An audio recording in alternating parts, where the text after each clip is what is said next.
Hello, hello. Blake, Oh, hey, you were live. can you hear me? I can hear you. Okay, awesome. Let me just brush my hair. Cool. Alrighty. Erin's off today. She's on her family summer trip.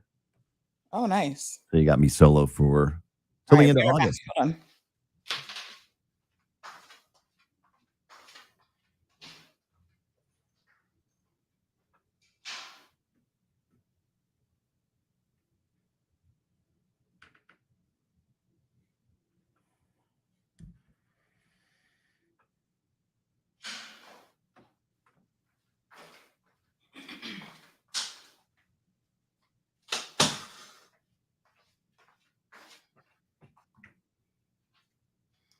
Yeah, everybody's doing summer vacay time. Mm-hmm. There we go. Okay, we are live. Let me not forget to go live on Bobo as well. Yes, I totally forgot. I heard. I'm sitting here thinking, oh man, everything's great this morning. I've got so much time on my hands. I sent you a message, WhatsApp, but we can do that later. Okay. Something you sent this morning? Yeah, Okay. Let me see. since we're live now, it's totally fine. Mm-hmm. Yeah, I don't have a whole lot more, but I might All right, be able stand to. by. Here we go. Let me grab my Facebook link.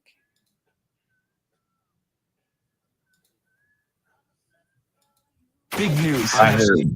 I'm sitting here thinking, Blake and Aaron's Spilling the Tea with Sandy. Cayman's top news headlines of the day from CMR. Good morning, Sandy. How are you? hey, good morning, Blake. I'm great. How are you doing? We are good on a Tuesday. What's up for headlines this morning? So, the police have made an arrest that is actually quite interesting. They've arrested someone for carrying thousands of dollars in fraudulent money. Really? Yes. Caymanian money? KYD? Yes. Okay. So the interesting thing about this is over the weekend, we received a tip that said, hey, Sandy, can you let your viewers know to be on the lookout for several men passing off fake currency? And I was like, wow, this is something you don't necessarily hear every day. No. And they were using $100 bills. And so I said, okay, we will definitely post something. And we did. And then the police announced yesterday that they actually had made an arrest. Really? Yeah. So here's a CMR. This is where CMR gets the inside scoop. We understand it's a former cop. What? I know. For You cannot for, make this stuff up. for RCIPS or somewhere else? RCIPS. Really? Yes. 54 years old. Where do you do where do you print fake currency on this island? You know, if I knew that, I'd probably be in jail. In your garage? In your garage? Or what? I mean, I how does that work? I just don't know. I know nothing about that life. So it is crazy though. I mean, yeah. So I mean, did you see any of the money? Like, did the cops release photos of the money at all? I just wonder no, how good of a job it was. I was just thinking that as well. So I actually don't know. So we'll keep an eye out for you. I'm just wondering how good it is, or if it was like so bad, it was like, okay, obviously. I think our currency is actually pretty good in terms of all the security features that are in it. Oh yeah. So I sort of think that it's probably amateurs. That's why they got caught. But we'll keep you updated. I forgot how much it's hard to counterfeit money nowadays. I forgot that like when I went to Tampa last week, they still look at through the light, and then they do the pen on the $100 bill or whatever you're using just to make sure it's not fake. They don't really do that much here. Yeah. Because we've got a lot of features. Like if you just look at it and you know what features to look for, right? You really know if something is fake or not just by looking at it. So experts are coming to repair the radar that has been broken since at least October. I know. Is it John Foster? Is that the guy that we should all be celebrating? Is John Foster the expert? Yes. No. Who's the guy? I'm sorry. Who's the guy in the? John Tibbetts is who you're thinking of. That's it. Sorry, John Tibbetts. Yeah, he is the director general. Yes. So they finally admitted that this failed radar is not going to get fixed without bringing someone in. So Right. they had repaired a backup generator in May, and they continue to come under fire. Like, hurricane season has started, and here we are with no working radar. Like, how on earth can this be? So Yeah. I think the pressure on them made them decide to actually bring someone in. Well, Mr. Tibbetts was in our studio in Bobo, actually doing a special on the hurricane season preparedness. I don't know, a couple of weeks ago, and I was talking to him. I was like, "Hey, so when are you getting that radar fixed?" And he said, and we were getting along so well, and he had to bring Oh, yeah. Yeah. I can But he imagine. was explaining a little bit about it needs some specialist to fix that. So Mm. I Well, the mean, it's been over a year. It's been over a yeah, year. it's a little bit crazy, but the specialist is on the way. So the CI regiment had a 9-day training session. We were there on Friday with them, hanging out at their camp on Barefoot Beach in East End, and they have been doing working extremely hard and doing quite a bit. So we live stream part of their regiment training and some of the stuff that they do. They work really, really hard, I must tell you. Mhm. That you got to have an appreciation for what it is that they do. So big shout out to Simon Watson and the rest of the team there, who are making sure that they're hurricane ready, or any disasters, not just here in the Cayman Islands, but regionally as well. That's awesome. So, in the Cayman Islands, there is a discussion afoot about amending some of the DUI laws to make it a lot stricter, cutting the legal limit by half, perhaps. And something came out of the UK yesterday that I thought was really, really interesting. They have actually amended their laws so that someone who causes death by reckless behavior behind the wheel could actually be facing a life behind bars sentence. Wow. Yes. So this is super interesting, because I know for a fact that the powers that be here are looking very, very closely at making some changes. Of course, I doubt it's going to be life behind bars, because right now it's like literally months. So they're probably not going to Well, that's go. not enough. Yeah, they're not going to go from months to life. But previously it was 14 years in the UK, and now the possibility of it being months, years, life is significant. So in other news, regionally, of course, the U.S. is in a bit of a situation with protests happening all over after the Supreme Court overturned the Roe versus Wade decision. So we're just keeping an eye on there. It makes for interesting, topical news. I think, and I know you got to jump shortly, but I think it's going to be a lot like, it's a different world now in the United States than it was 50 years ago. I think what will happen is the states seem to be in a better position to have their own laws nowadays. It'll be a lot like the marijuana laws in a lot of states. It's still federally against the law to have marijuana or smoke marijuana in the United States. So the government does not support that. However, how many states in the United States now have legalized marijuana? Half and half.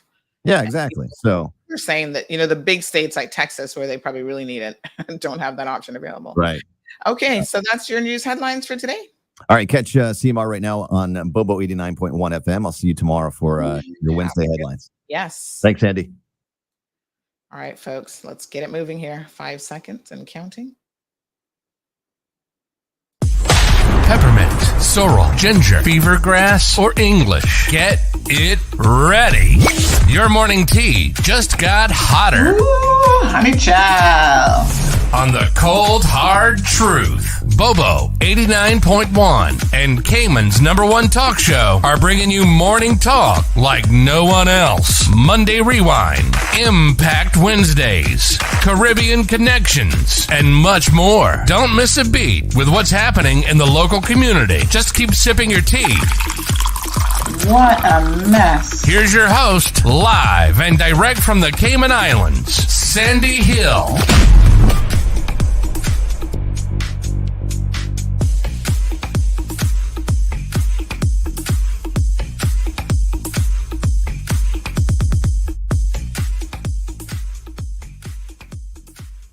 All right, good morning, everyone. Happy Tuesday. Get up, roll out of bed.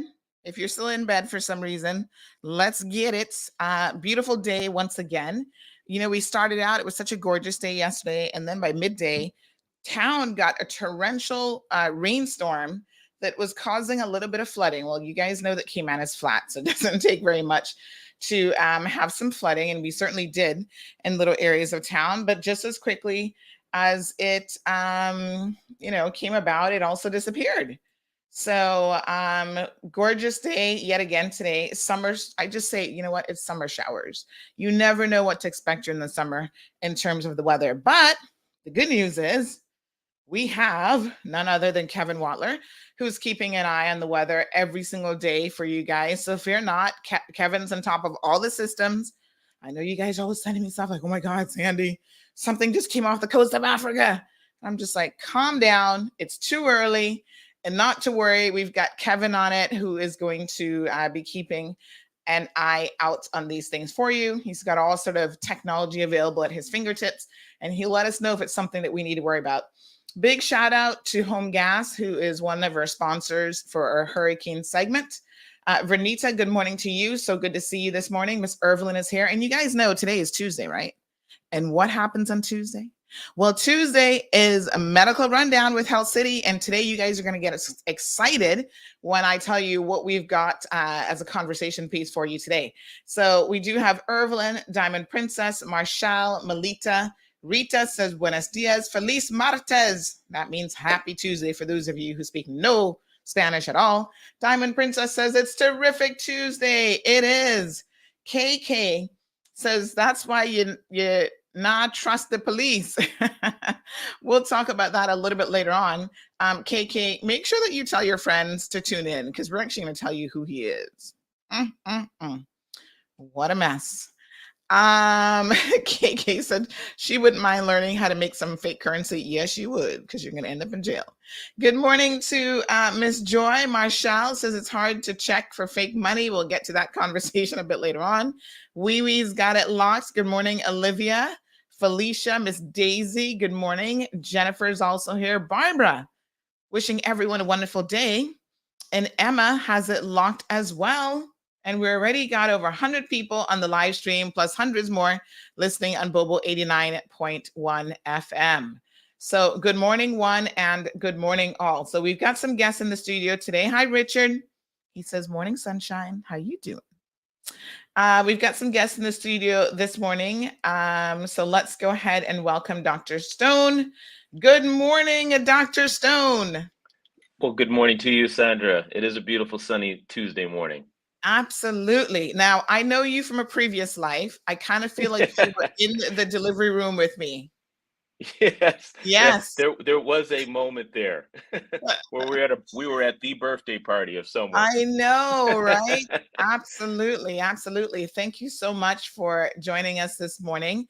And folks, this conversation is all about how technology is just making life absolutely amazing, even in the world of medicine. I'm really excited that, listen, I love learning, as you guys know, and I love a lot of stuff related to the field of medicine. And when you see something happening, you go, oh my God, this is like a pivotal moment in the history of medicine. I really get excited about those sorts of things. So we're going to share the excitement here with our listeners. Shamari, good morning to you. How are you? Good morning, Sandy. How are you? I'm doing fantastic. You see, I'm feeling jealous. You usually let me in first, but Dr. Stone with that bow tie, she chose the most distinguished man to let on first. Yes, absolutely. So, Shamari, how are you doing? How was your week? My weekend was good. It was good. Can't complain. Busy as usual, yes. With kids and birthday parties and all of that good stuff. Right? Nice. Is that an exercise machine in the back? I always wonder. Yes, two exercise machines. Okay, all right. Yeah. And see, there's no laundry. There's no laundry hanging on them either, right? Trust me, that is always a very, very good sign. And then we also have Dr. Pooja Montero. I hope I got that name right. Dr. Pooja, good morning. Morning, Sandy. How are you doing? I'm good. How are you? Good too. Thank you. Yeah, so Dr. Pooja, we've actually had you on the show before, and people loved it when you were on previously. So I should like to know that. And so we do have KK saying how cute I look today. Why, thank you. I haven't done much, but anyway, she also says Dr. Stone, the best OBGYN in the house. Oh, awesome. So listen, we're here to talk about Ocean Med. Now, Shamari, start us off by telling us a little bit about who Ocean Med is, because maybe some of our listeners, have no clue and haven't heard anything about them. No, definitely. So Sandy, Ocean Med is one of the most modern medical facilities that we also have here in the Cayman Islands, focused on women's health.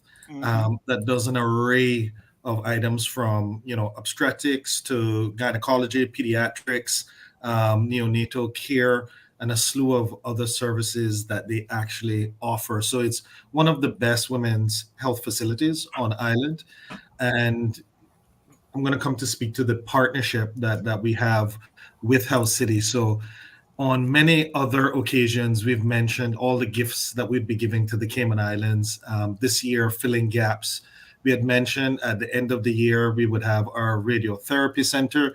Therefore, persons would never have to go overseas in 95% of cases for anything cancer care related or oncology related. We spoke about the fact that by the end of 2023, we would have the major hospital that would have neonatology. So when you hear about $1 million babies going into the US, that would be a thing of the past, because we'd be able to deal with all of that here on island as well, as an emergency wing, et cetera, et cetera.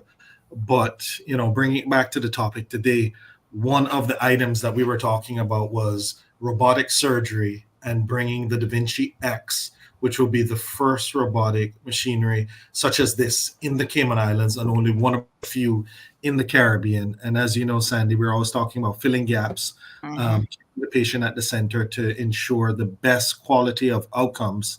And in doing so, we have created this partnership with Dr. Stone. Dr. Stone has over 25 years of experience. And the great thing about Dr. Stone as well, which is it's a best kept secret, is that Dr. Stone actually many years ago was one of the first physicians to actually use the robotic machinery back in one of the first iterations of the machine when he was in the US. Wow. And then he shed a tear or two. He'll be able to tell you the story to come to Cayman, and everybody has seen what a great physician he is within the Cayman Islands. And now we've brought the robotic machine. So we were having a conversation with Ocean Med and Dr. Stone about possible partnerships moving forward, knowing where we're going with birthing and neonatal care. And when we mentioned the different milestones and the different items that we're bringing to the island over the course of the next year and a half, and we mentioned the Da Vinci machine, Dr. Stone's eyes lit up like my eyes when I saw Isaiah, because the other great thing about Dr. Stone is he delivered my last son, Isaiah. So the same way my eyes would have lit up when I saw Isaiah, I saw Dr. Stone's eyes light up when he actually heard about the fact that we were bringing the Da Vinci machine. So that's all she wrote. And then we're here today, and Dr. Stone has already conducted surgery with the Da Vinci machine, and he'll be able to give a full overview of what robotics is, how it helps. And the great thing is that Dr. Stone has come with Health City, and together as a team with Dr. Pooja, and another host of staff, they work as a team to be able to provide this service now as a first in the Cayman Islands to the people of the Cayman Islands. Wow. Thank you for that bit of background information. Emma, thank you for reminding me as well that I need to send out my link to all of my WhatsApp people just to remind them to log on. I'm doing that right now. And Dr. Stone, you have a lot of fans in the house. So thank you. Yeah. So Magdalene says, I agree. Very kind and great bedside manners.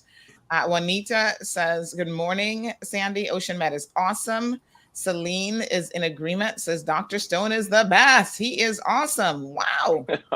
Check this out. Good morning to Juanita, and good morning, Tommy. So Dr. Stone, it sounds like this is an amazing opportunity here in the Cayman Islands and an amazing development to have this robotic surgery. And this is the first of its kind here. It's just, I think it's wonderful. But tell us a little bit about how you got involved in robotics. Gosh, it sounds extremely exciting. So tell us a little bit about that. Certainly. Thank you for having me on this morning. I'll give you a little bit of my background from where I came from. I'm originally from the United States, of course. I grew up in Detroit, the Motor City in Detroit, Michigan. And there I actually completed my medical school and residency programs and practiced for the first part of 20 years in the United States and Detroit area. Well, I came out of residency just as laparoscopic surgery, which is that keyhole surgery that we use to gain access into the abdominal cavity and the pelvic cavity. It started advancing. Laparoscopic surgery was certainly wonderful for patients because it made smaller incisions, less risks of infection and bleeding, and certainly quicker recovery times. And that was an attractive portion to laparoscopic surgery, but the adoption of laparoscopic surgery into the area of gynecology specifically and in general to surgery was somewhat limited because there were problems with the ability to wrist your instruments because they were rigid. Sometimes your visualization was compromised, and it required a greater dependency on another doctor to hold the camera, hold other instruments. And so there was that loss of autonomy and bimanual, if you will, work, because you were always using one hand to hold the camera and the other one to use your your non-wristing instruments. So along came the robot.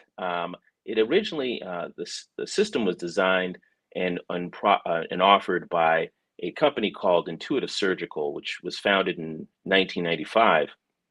And by 2000, there was already some studies that were being done in the United States to see if we could use this part of equipment to laparoscopic surgery. And actually, in 2005 to 2006, there was published data that went in to get approval from the FDA to use this robot as a platform for assisting laparoscopic surgery. And as I shared yesterday, one of my former students became my teacher because this individual, Dr. Arnie Vicula, who I previously, in his earlier years of education, was one of my students. He became the teacher and introduced me to the robot. And so as a clinician in the community practice, I became one of the first to adopt it into the clinical practice in the Metro Detroit area. And I gained a quick appreciation for how well this technology could lend itself to laparoscopic surgery. And so by 2008, 2009, I had done surgeries. I had become trained and proficient and fully certified in it as the initial certifications came about. I started proctoring doctors. And just before coming here, which I came here to the Cayman Islands, beautiful Cayman Islands in 2015, I had done several hundred cases, was very much in support of the use of robotic surgery for laparoscopic procedures. And of course, the Cayman Islands did not have it. And so the old saying, soon come, is no longer in appliance for us today, because as Shamari had mentioned, about a year ago, there was we had some discussions, and the interest was piqued in my end for hearing about the robot coming to the islands, and was very eager and quick to want to get on board. So in a nutshell, it is something that has been waiting for the better part of 7 to 8 years to finally get here. Amazing. Wow. It's taken a while, but it's interesting to hear how it's not something that has just happened overnight. There's been years and years of development on the technological front and you kind of go through these little milestones and baby steps before you actually get to the point of being able to use it in a clinical and surgical environment. So thank you for that bit of background information. Now, Shamari, we know that Health City is on the cutting edge of a lot of things as it relates to, healthcare and medicine. So this is not the first of firsts for Health City. So you guys are always doing things. Give us some other examples of where Health City is really the forerunner in just anything related to healthcare and medical advances. No, definitely, and thank you for that, Sandy. But have completed a lot of firsts, obviously in the Cayman Islands, but even in the Caribbean. So, for instance, there's a LVAD procedure, which is called we call it the artificial heart.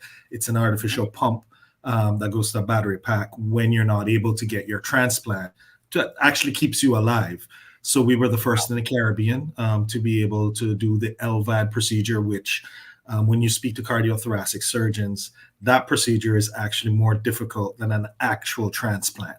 So just let's know the level of competence and technical competence that we have at Health City. There's such things as pentalogy of Cantrell, which I don't know if you've ever seen the condition where there'll be a child and you can see the heart beating because it's actually outside of the chest cavity under thin skin. We would have been the first in the Caribbean to be able to actually do the procedure that puts the heart back inside the chest wall, close it back up, use from a plastic surgeon perspective to build back the chest wall as well. And we've had arthroscopic Latarjets, we've had ECMO, which is typically when you take the bodily functions off the body and put them on machines so that you can figure out what's wrong with the patient.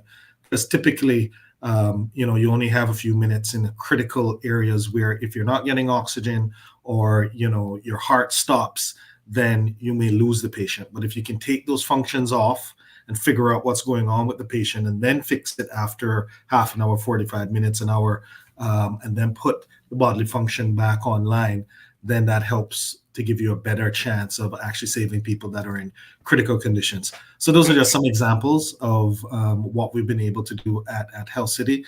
And the reason this partnership is even more so, we're more gleeful in that this first includes another physician from another great facility. And we're truly showing what this medical fraternity on island can do when we actually work together. And I think I want to once again thank Dr. Stone for coming to be a part of the team together with Dr. Pooja and others in order to make this a reality. Absolutely. Thank you very, very much for that. So shall we, I know we've got some video here that we can have a look at to get into the details of the actual procedure. Let me just make sure that I've got that queued up.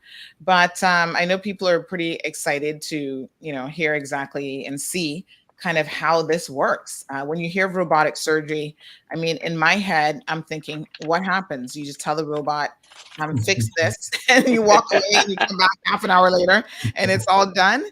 Probably not quite how it works, folks. So of course, the expert knowledge of the physicians is very much still at play here and needed. So as we're waiting on those videos to come up, tell us a little bit about how the procedure actually is done. Certainly.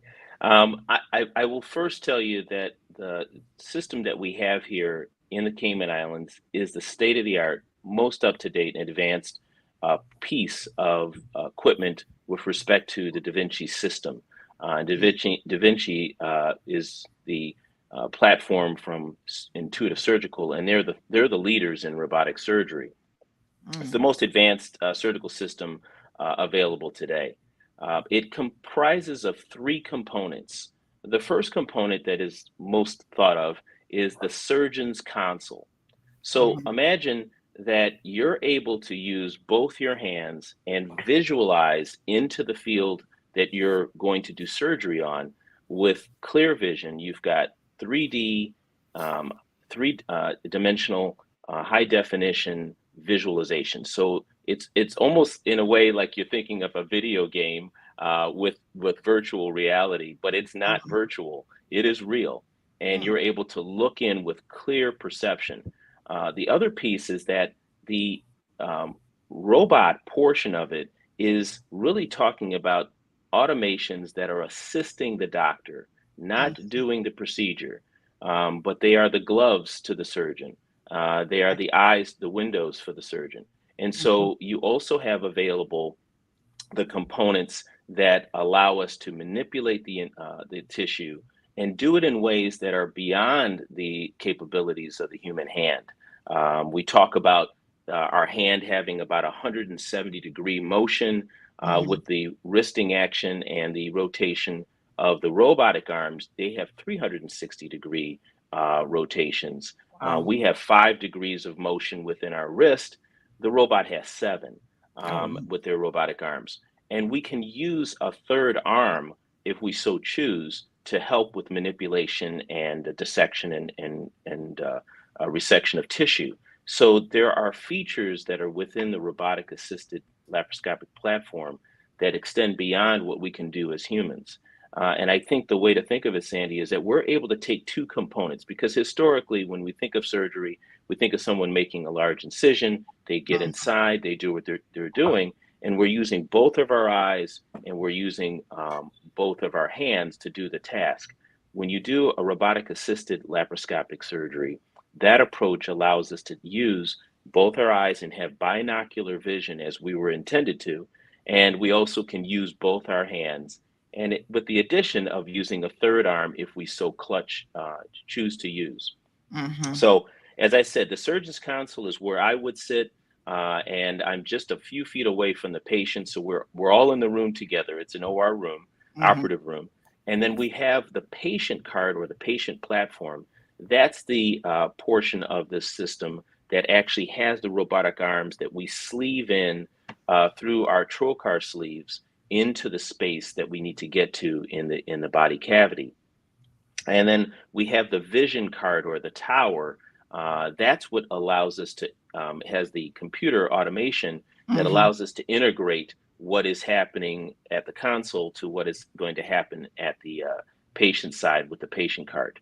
And so that vision tower also has a large monitor that allows everyone in the room to see what I'm seeing, to have the visualization that I'm having. And it's just a wonderful piece of equipment. Wow.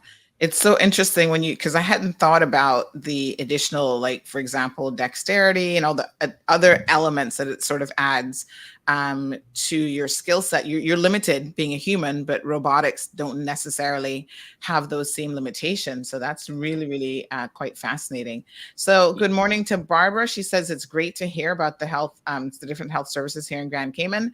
Jasara, good morning. And of course, Emma Parchment is also joining us here on this beautiful Tuesday morning. So let us have a look, folks, see some of what this really is. We've got a couple video clips. So let's start off with the first one. At Health City, we are leading the way, harnessing technology and innovation to deliver care you deserve. Our new Da Vinci robotic surgical system allows your surgeon to perform minimally invasive surgeries with greater precision and accuracy, smaller incisions and shorter recovery time to get you home sooner. Clinical expertise and technology coming together with the human touch you have come to know and trust. Health City Cayman Islands. World-class care meets innovation.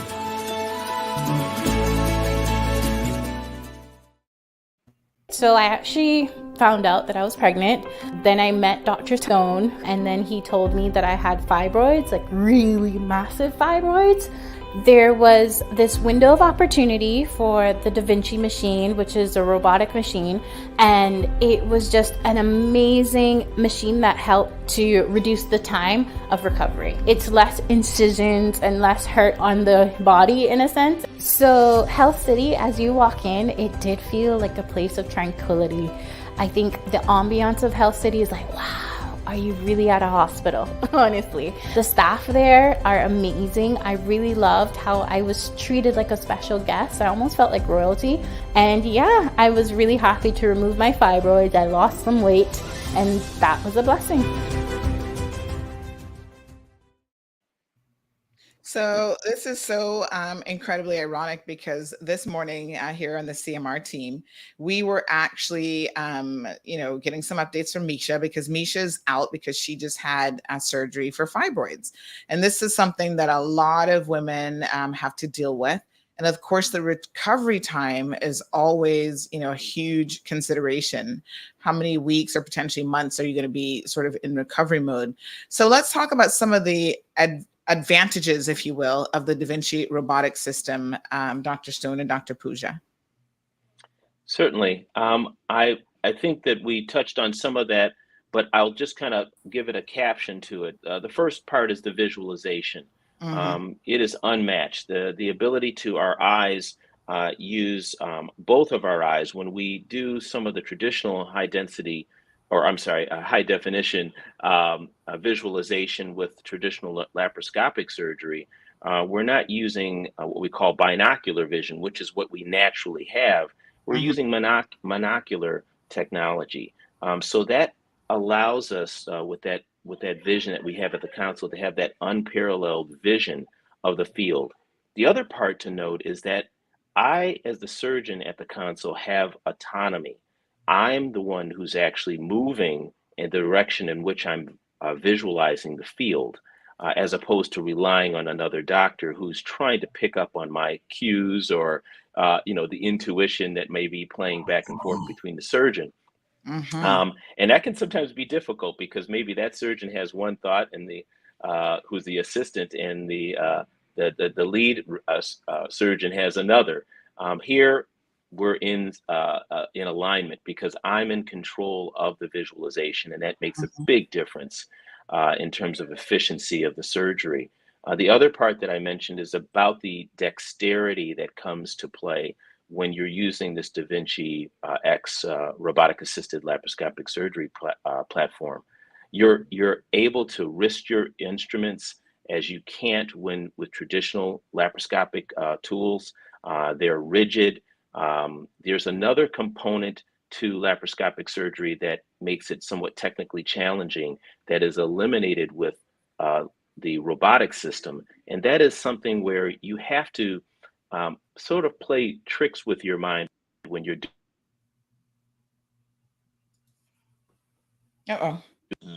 sorry about that.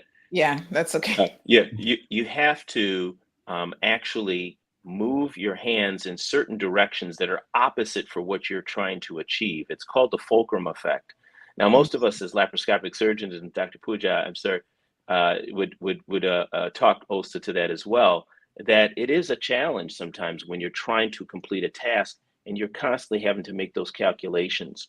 When you do robotic assisted laparoscopic surgery, that's no longer the case. Your hands are literally feeling like they're in front of you and you're completing the task as if your hands were virtually or literally inside of the cavity or inside the space that you're doing the surgery on. So there's a lot more precision. Another component is that there's what we call motion scaling. So what that means is that the robot with its computations is able to smooth out some of the actions that might occur. So there's now those rigid, quick, herky-jerky motions that can occur, and it smooths out those processes. And in addition, there is, of course, the idea that the robot is doing the power lifting. So your hands and your arms and your shoulders are not going to be in those uncomfortable positions and ergonomic positions. I never thought about acupuncture therapy until I had a shoulder injury from doing laparoscopic surgery, standing there for hours. And it worked out great, by the way. But the point being is that now I'm sitting at a console that can be adjusted to my specifications, and I can be comfortable and complete the task while sitting down at a console. And that makes a world of difference. Would you agree, Dr. Pooja? Dr. Pooja, in typical physician mindset, Dr. Stone focused on all of the beautiful pluses for him as a surgeon. I was actually thinking from the patient perspective. What are some of the Yes. benefits? Because we saw in that video that young lady said a quicker healing time. What else might the patient actually benefit from? Obviously, having your physician not as fatigued, some of the key things that Dr. Stone pointed out are Definitely. really, really important as well. Definitely. So a fibroid removal surgery can go anywhere from 1 hour to upwards of 10 hours, depending on how big or how small or how many the fibroids are. Yes. And when you're doing a laparoscopic surgery, it's not like an open surgery or a robotic surgery. So you do not stand facing the patient or facing the abdomen. You stand facing the screen parallel to the patient. So your hands are this way, you're looking there, and you're functioning here, which means at the end of the day, your shoulders, your back is crying in pain versus a robotic surgery, which mimics very much an open surgery, but is not. So you're basically looking into the abdominal cavity, the pelvic cavity, and your hands are moving there. Plus, you're sitting comfortably on a chair. Right. So it is definitely, so if your surgeon is happy, not in pain, will not have tempers, and your surgery will go on very well. Yes. In terms of the patient, definitely a massive improvement in recovery time, an improvement in healing.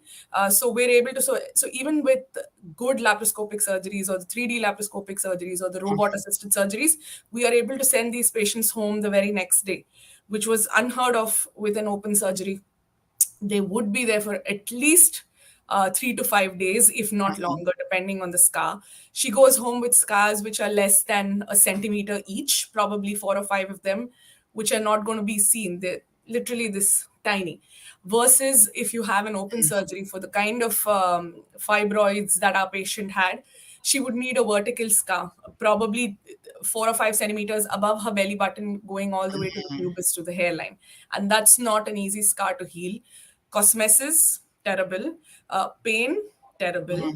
You're not going to be able to lift stuff. You're not going to be able to work. And in the Cayman Islands, you cannot afford to sit at home for 6 weeks.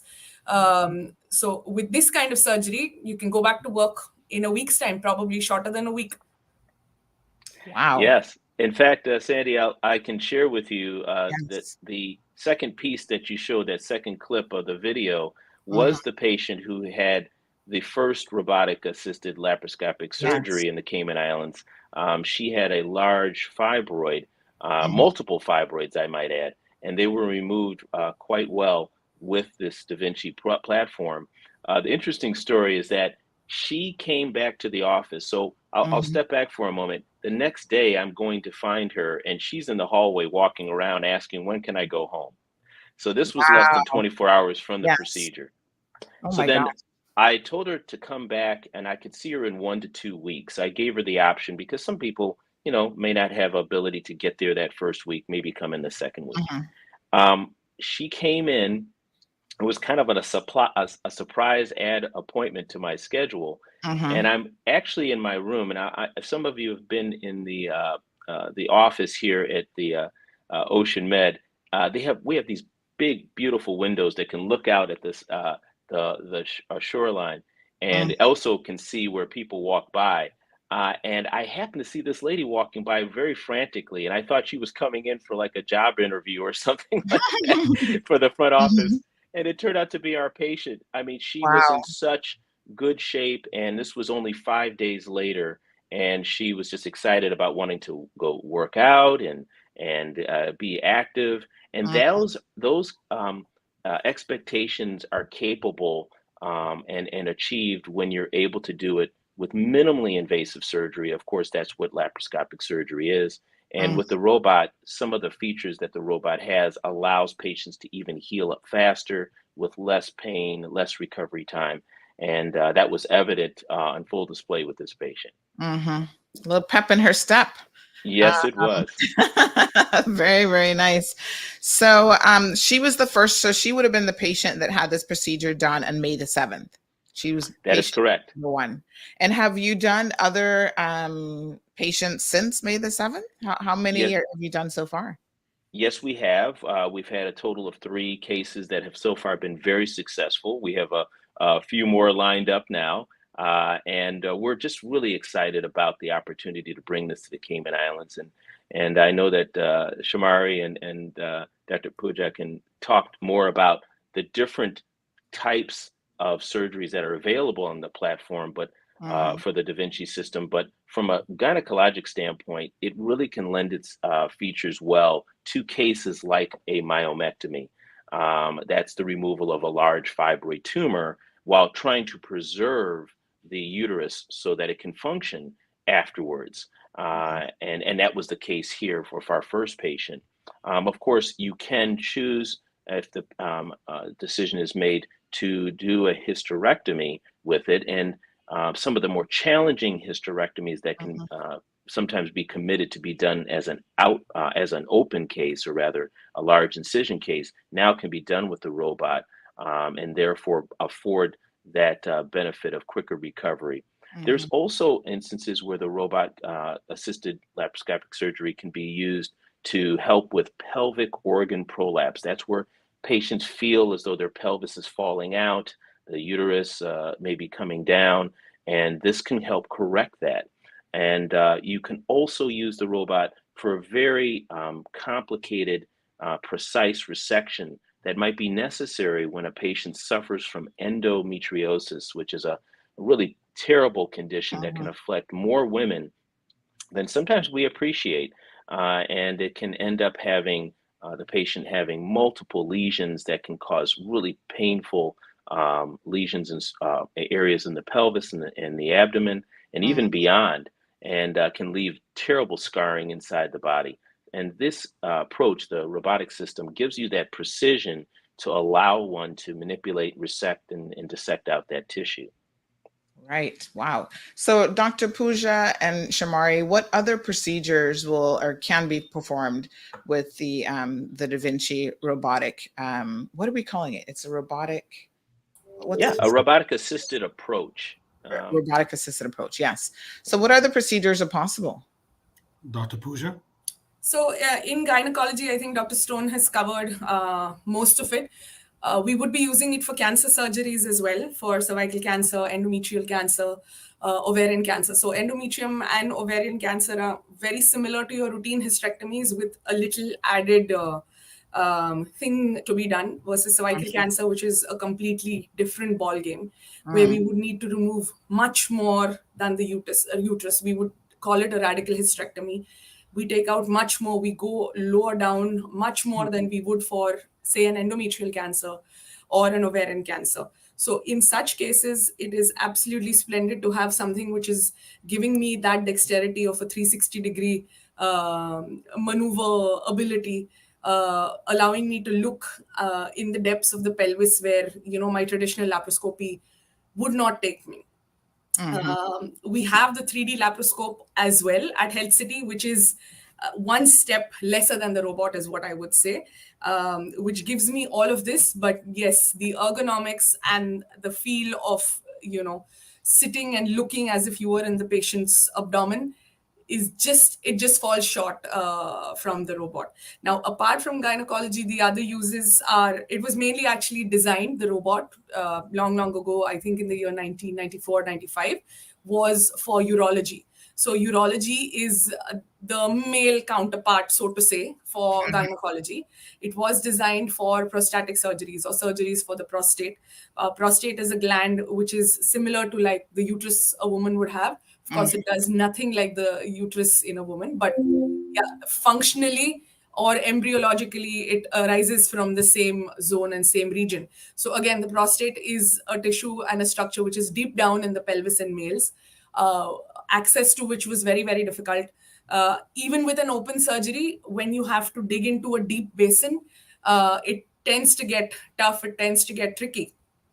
So that's where the robot was mainly found to be functional, mainly invented for, and then it branched out into, hey, we can use it for even this and for this. So urology and gynecology, I would say it would be most relevant in. It trickles down to general surgery, GI surgery. Basically, any case that you could do laparoscopically, you can do robotically. But if you would ask me, it would be well suited for these difficult cases that we would find difficulty, prolonged cases which would take upwards of 6 hours, 10 hours, where the surgeon needs to be comfortable as well. In GI surgery, I know they would do their anterior dissections or colectomies for colon cancers. They use the robot even for cardiovascular thoracic surgery, where you have lung resections which are being done. I'm sure Dr. Benoit is going to be in training soon for the same. So yeah, the world is the robot's oyster. I would like to say that. Well said. And yeah, I mean, you mentioned the world. Shamari, do we have any idea how many of these machines are around the world? Because one thing I've discovered in my amateur, I feel sometimes like I'm an amateur medical student because I like to ask a lot of questions and learn a lot. So even when I go for my own appointments, I pay very, very close attention to the equipment that's available, whether it's dentistry or even my podiatrist. I'm like, oh, let me see what kind of fancy equipment you've got around the place.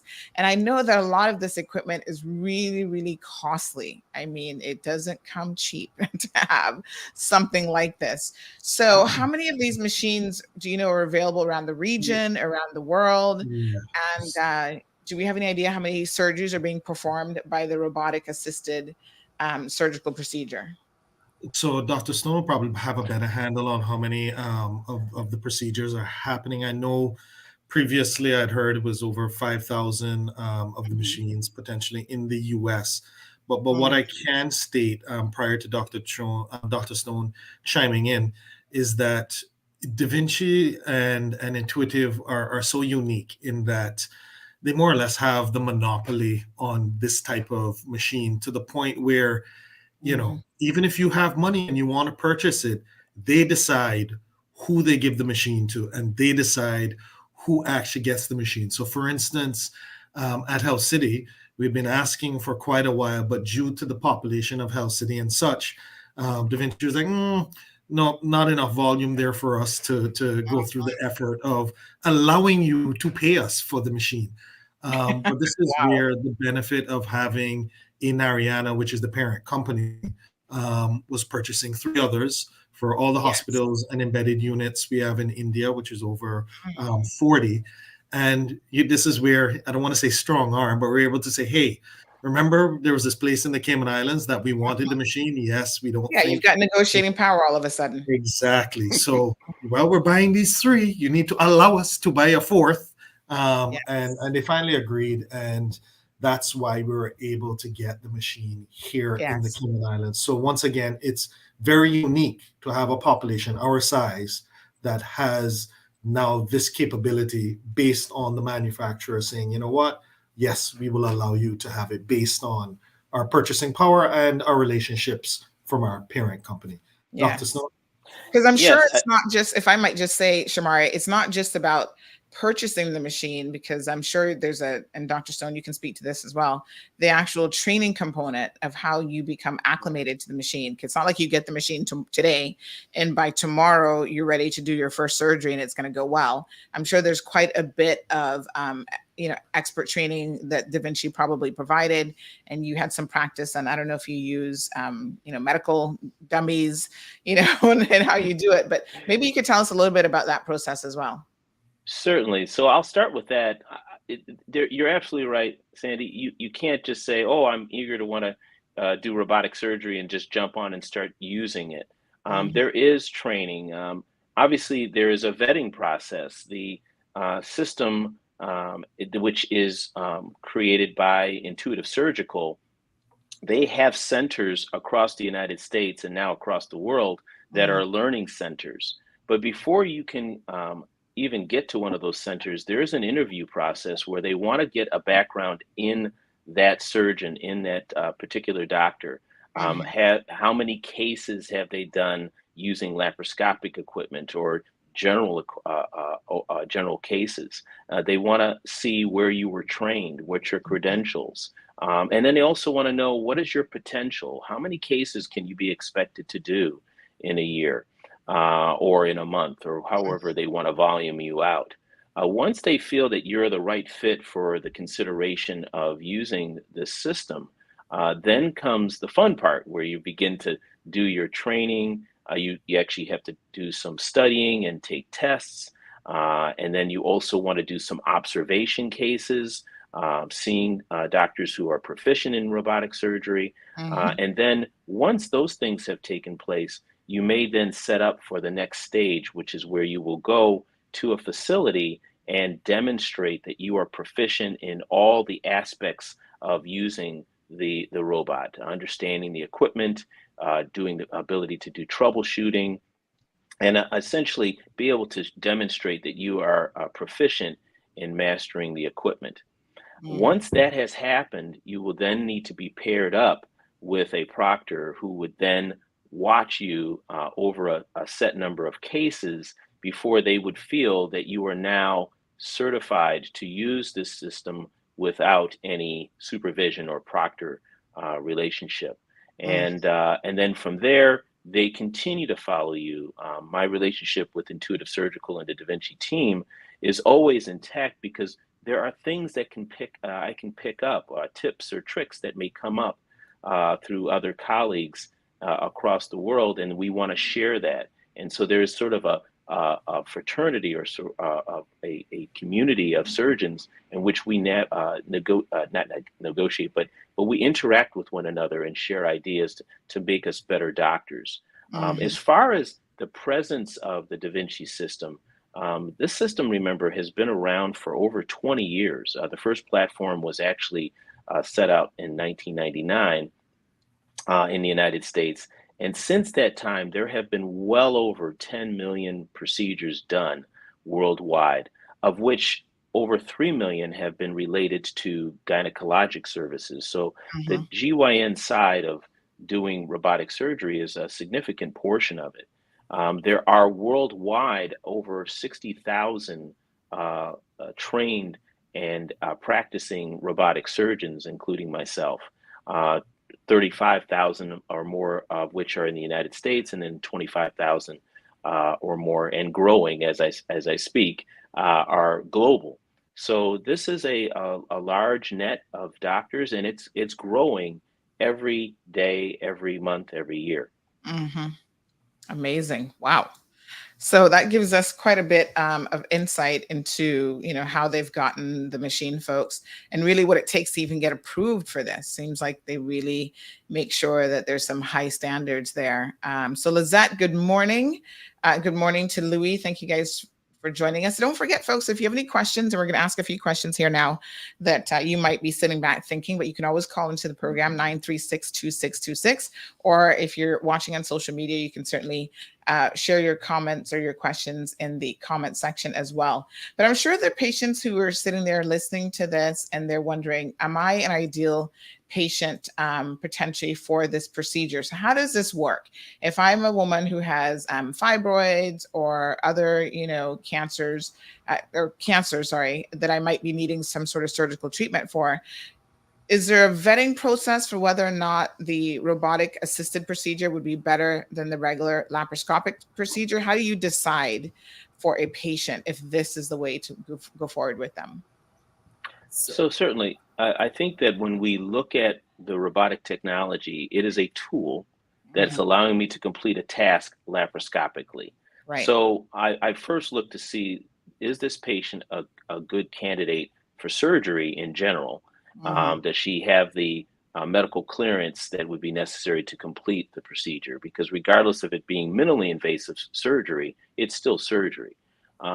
We also look at whether a patient has other options. Some case that you brought up of fibroid uterus, we could argue a large majority of patients have fibroids, but not all of them need to be resected or removed. Sometimes they can be expectantly managed. They're not bothering you, so we won't bother them. Other times they are having problems with pain or heavy bleeding, or they're compressing other organs in the body and affecting them. And that's when something needs to be done.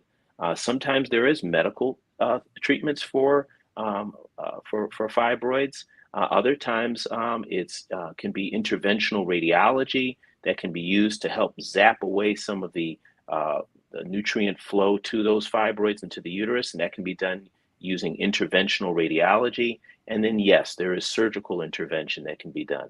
When we get to surgery, I think the bigger theme, and Dr. Puja made a great comment about this, is that we really should be striving to really take in that market that formerly was dominated by open cases and find most of those cases converting into minimally invasive surgeries or laparoscopic surgeries.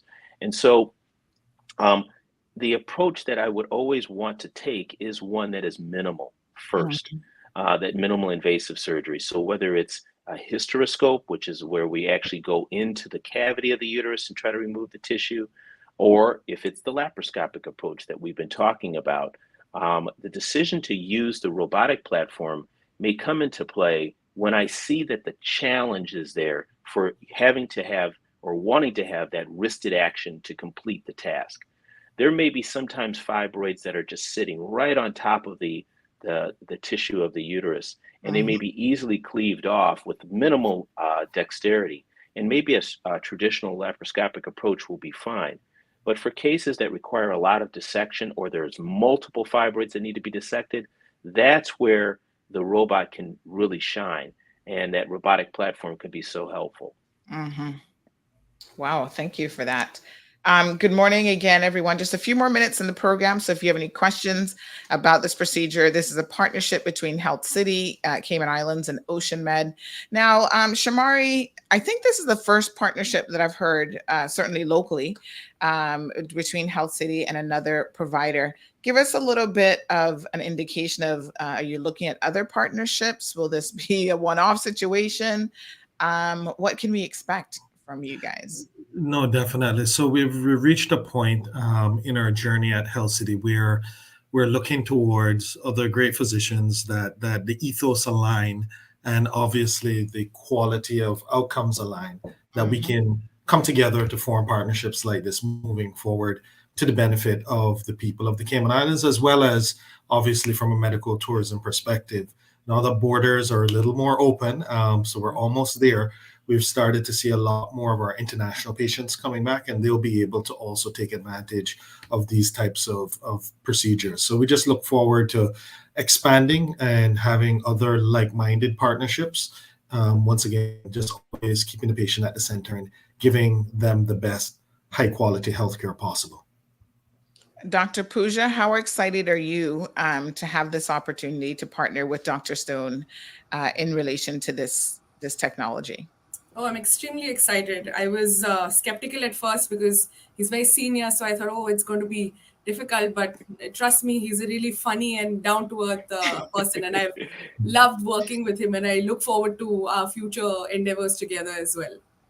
All right. Well, actually, I can chime in here. I think when you're in this position, you become very humbled because Dr. Puja is a wonderful and outstanding gynecologist and surgeon, minimally invasive surgeon.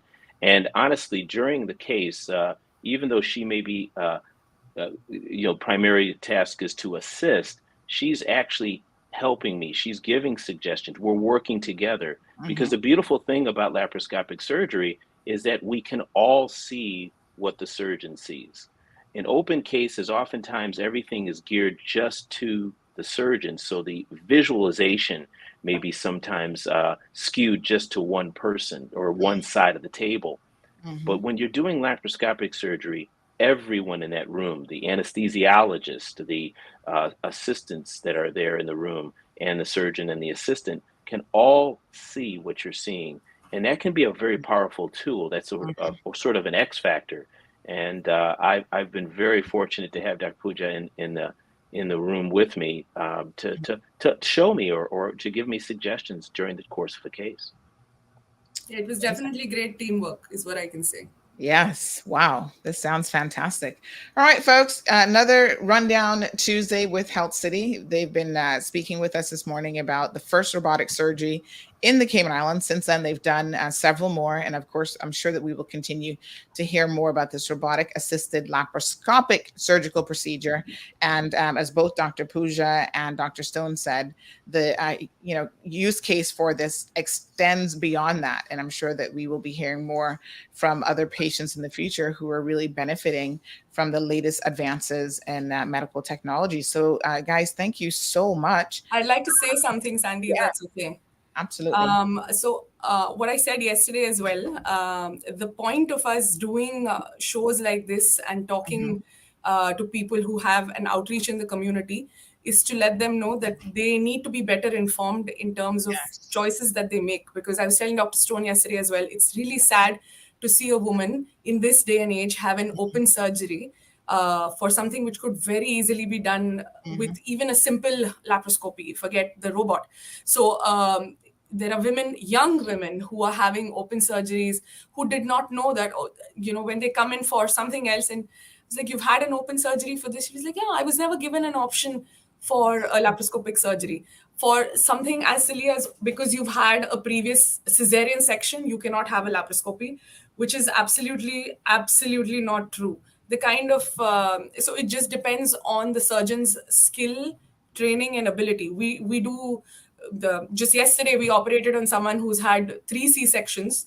It is difficult, but definitely not something which is not doable, not achievable without complications. And patient goes home the next day. She's able to go back to work by the end of the week, versus her being at home for 4 to 6 weeks in pain with an with a scar which is unsightly, unwanted, and her at the end of the day feeling, hey, I was not even given that option. So the point for us doing all of this is so that women can question their physicians and ask whether, can I be a candidate for a surgery like this? Do I need to have an open surgery? At the end of the day, not every surgery can be done laparoscopically. There are some surgeries which need to be done in an open manner, but most benign gynecological surgeries can be done, should be done laparoscopically, robotically, minimally invasively, definitely not with an open surgery. So that's the point that we would like to make here. Absolutely. Well said. I agree. Yes, and we do have a listener who sent in a question on WhatsApp. So don't forget, folks, that you can certainly do that. We have a studio number 936-2626. So this question is, do the doctors envision a time when surgeries are done completely by robotic means, possibly even remotely from other parts of the world? The remote surgeries, yes, but completely robotically where the surgeon has no control, absolutely not.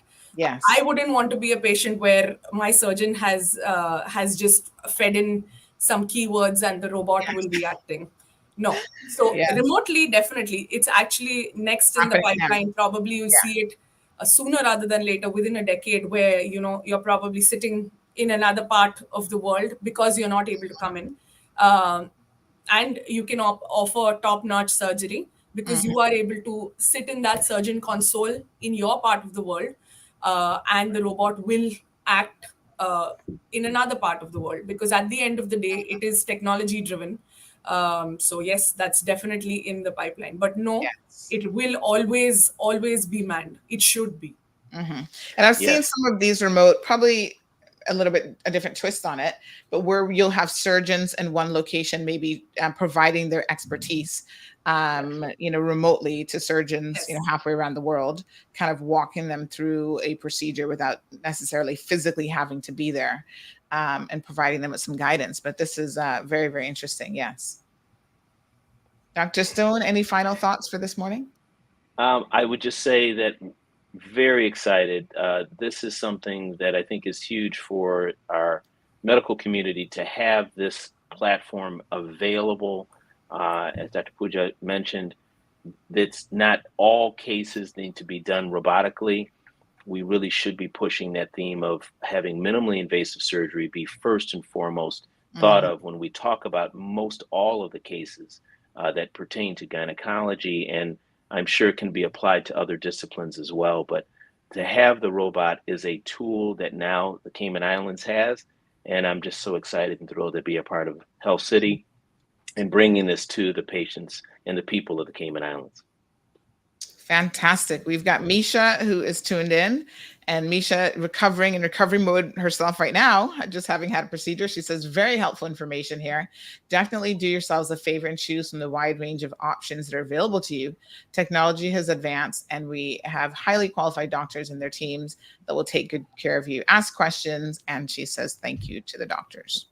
So we appreciate, listen, you will appreciate being in good hands, physicians and nurses and facilities, when you are, 24 hours outside of surgery and everything went well. You know exactly how fantastic these people are and how they can make your lives so much better and amazing.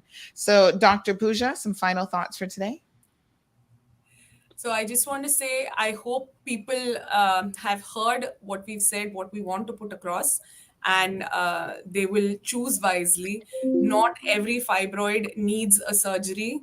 Not every fibroid needs to be treated. You can go very well with it. It's unfortunate that people come in for second opinions, third opinions, saying that they've been advised surgeries for fibroids which are less than 2 centimeters, 3 centimeters. So it's your right. Go seek a second opinion if you have to. If you've been advised open surgery, go seek a second opinion. See if it can be done minimally invasively, and you should be up and about the next day. So the patient that we did yesterday, I'm just going to see her after this, and I'm going to send her home now. Wow. Amazing. Shamari? I just want to put up a few pictures here, just by the way. Go ahead, you can continue. Okay, just want to state, this is one of a kind, new, first right here in the Cayman Islands, and there you'll see Dr. Stone, and I think that's Dr. Pooja. Yes, that's me. There we go. And we're just excited that we're able to have this partnership with Ocean Med, and we're able to bring cutting edge firsts and continue to bring cutting edge first to the Cayman Islands. And we look forward to many other successful surgeries with Ocean Med and Dr. Stone. And thank you, Sandy, as always, having us on and letting us get our message out to the community. Absolutely. And just to clarify, Shamari, the physical machine is at Health City in East End? That's correct. Yes. Yes. Okay. And so Dr. Stone will come in along with Dr. Pooja and others and perform the actual surgery.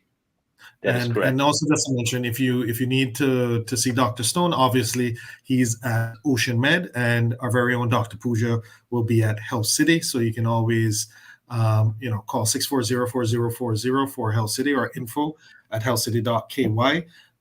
Dr. Stone, I'm not sure if you have your email address or phone number off the top of your head, but you can always Google Ocean Med or go on their webpage to contact them as well. That's correct. And our number here is, of course, area code 345 and then 946-2326. That's 946-2326. All right. Oh, that's easy enough as well. Yes, very easy numbers. So thank you to our guests this morning. It's been another edition of Rundown Tuesdays with Health City. Every single Tuesday at 7:30, you can find them here talking about a number of different things, folks, both the services that they offer and a lot of the wonderful things that they're actually doing in the community.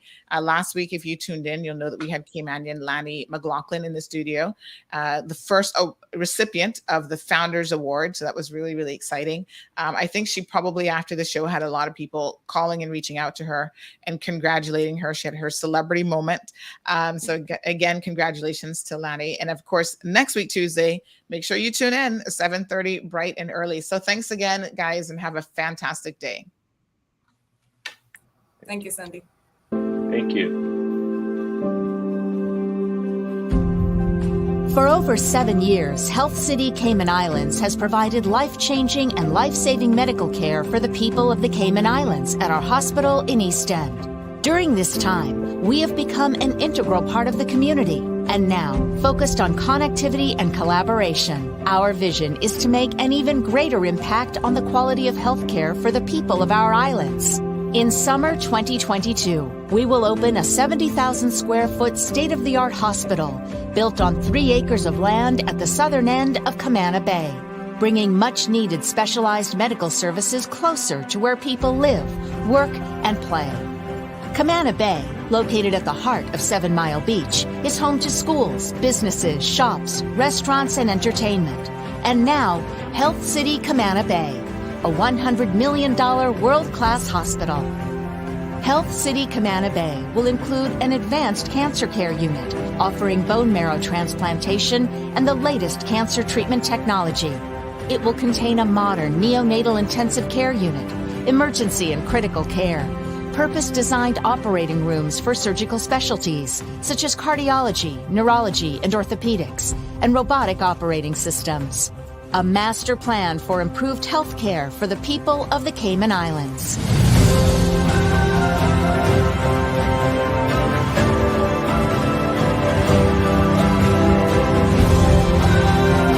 Ready to meet the needs of our patients here and now, we have already established a footprint in Camana Bay with the opening of our clinic. Offering short wait times, extended opening hours, including evenings and weekends, and the ability to see our world-class doctors closer to where our patients live and work. The clinic has bright, comfortable waiting areas and treatment rooms, friendly staff, expert care, lab services, and diagnostics. Reflecting our operating philosophy of patient-centered care, convenient access to our specialist doctors allows our patients to focus on getting better rather than getting to appointments. With our unwavering commitment to our community and the thousands of patients who trust us to care for them, we look forward to building healthier communities in a place where life unfolds, blossoms, and thrives. Welcome to Health City Camana Bay.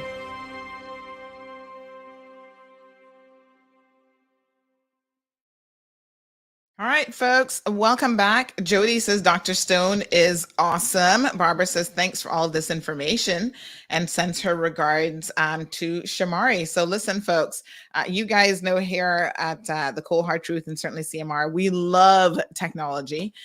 Technological advances have really changed our lives in so many ways during COVID, before COVID, after COVID. I think just knowing what technology is available, whether it's in the realm of medicine or even beyond media, we've changed media because of technology, folks. So these are opportunities that have certainly presented themselves to us, and we are ever, so thankful for living in a time when we can have access to the technology. And of course, it takes people in organizations such as Health City, to just be in the forefront of acquisition, as they said, of the technology. It's not always easy because as a small island, nation, a lot of times people think, oh, well, what do you guys need that for? You guys don't need that. You only got a population of about 70,000 people.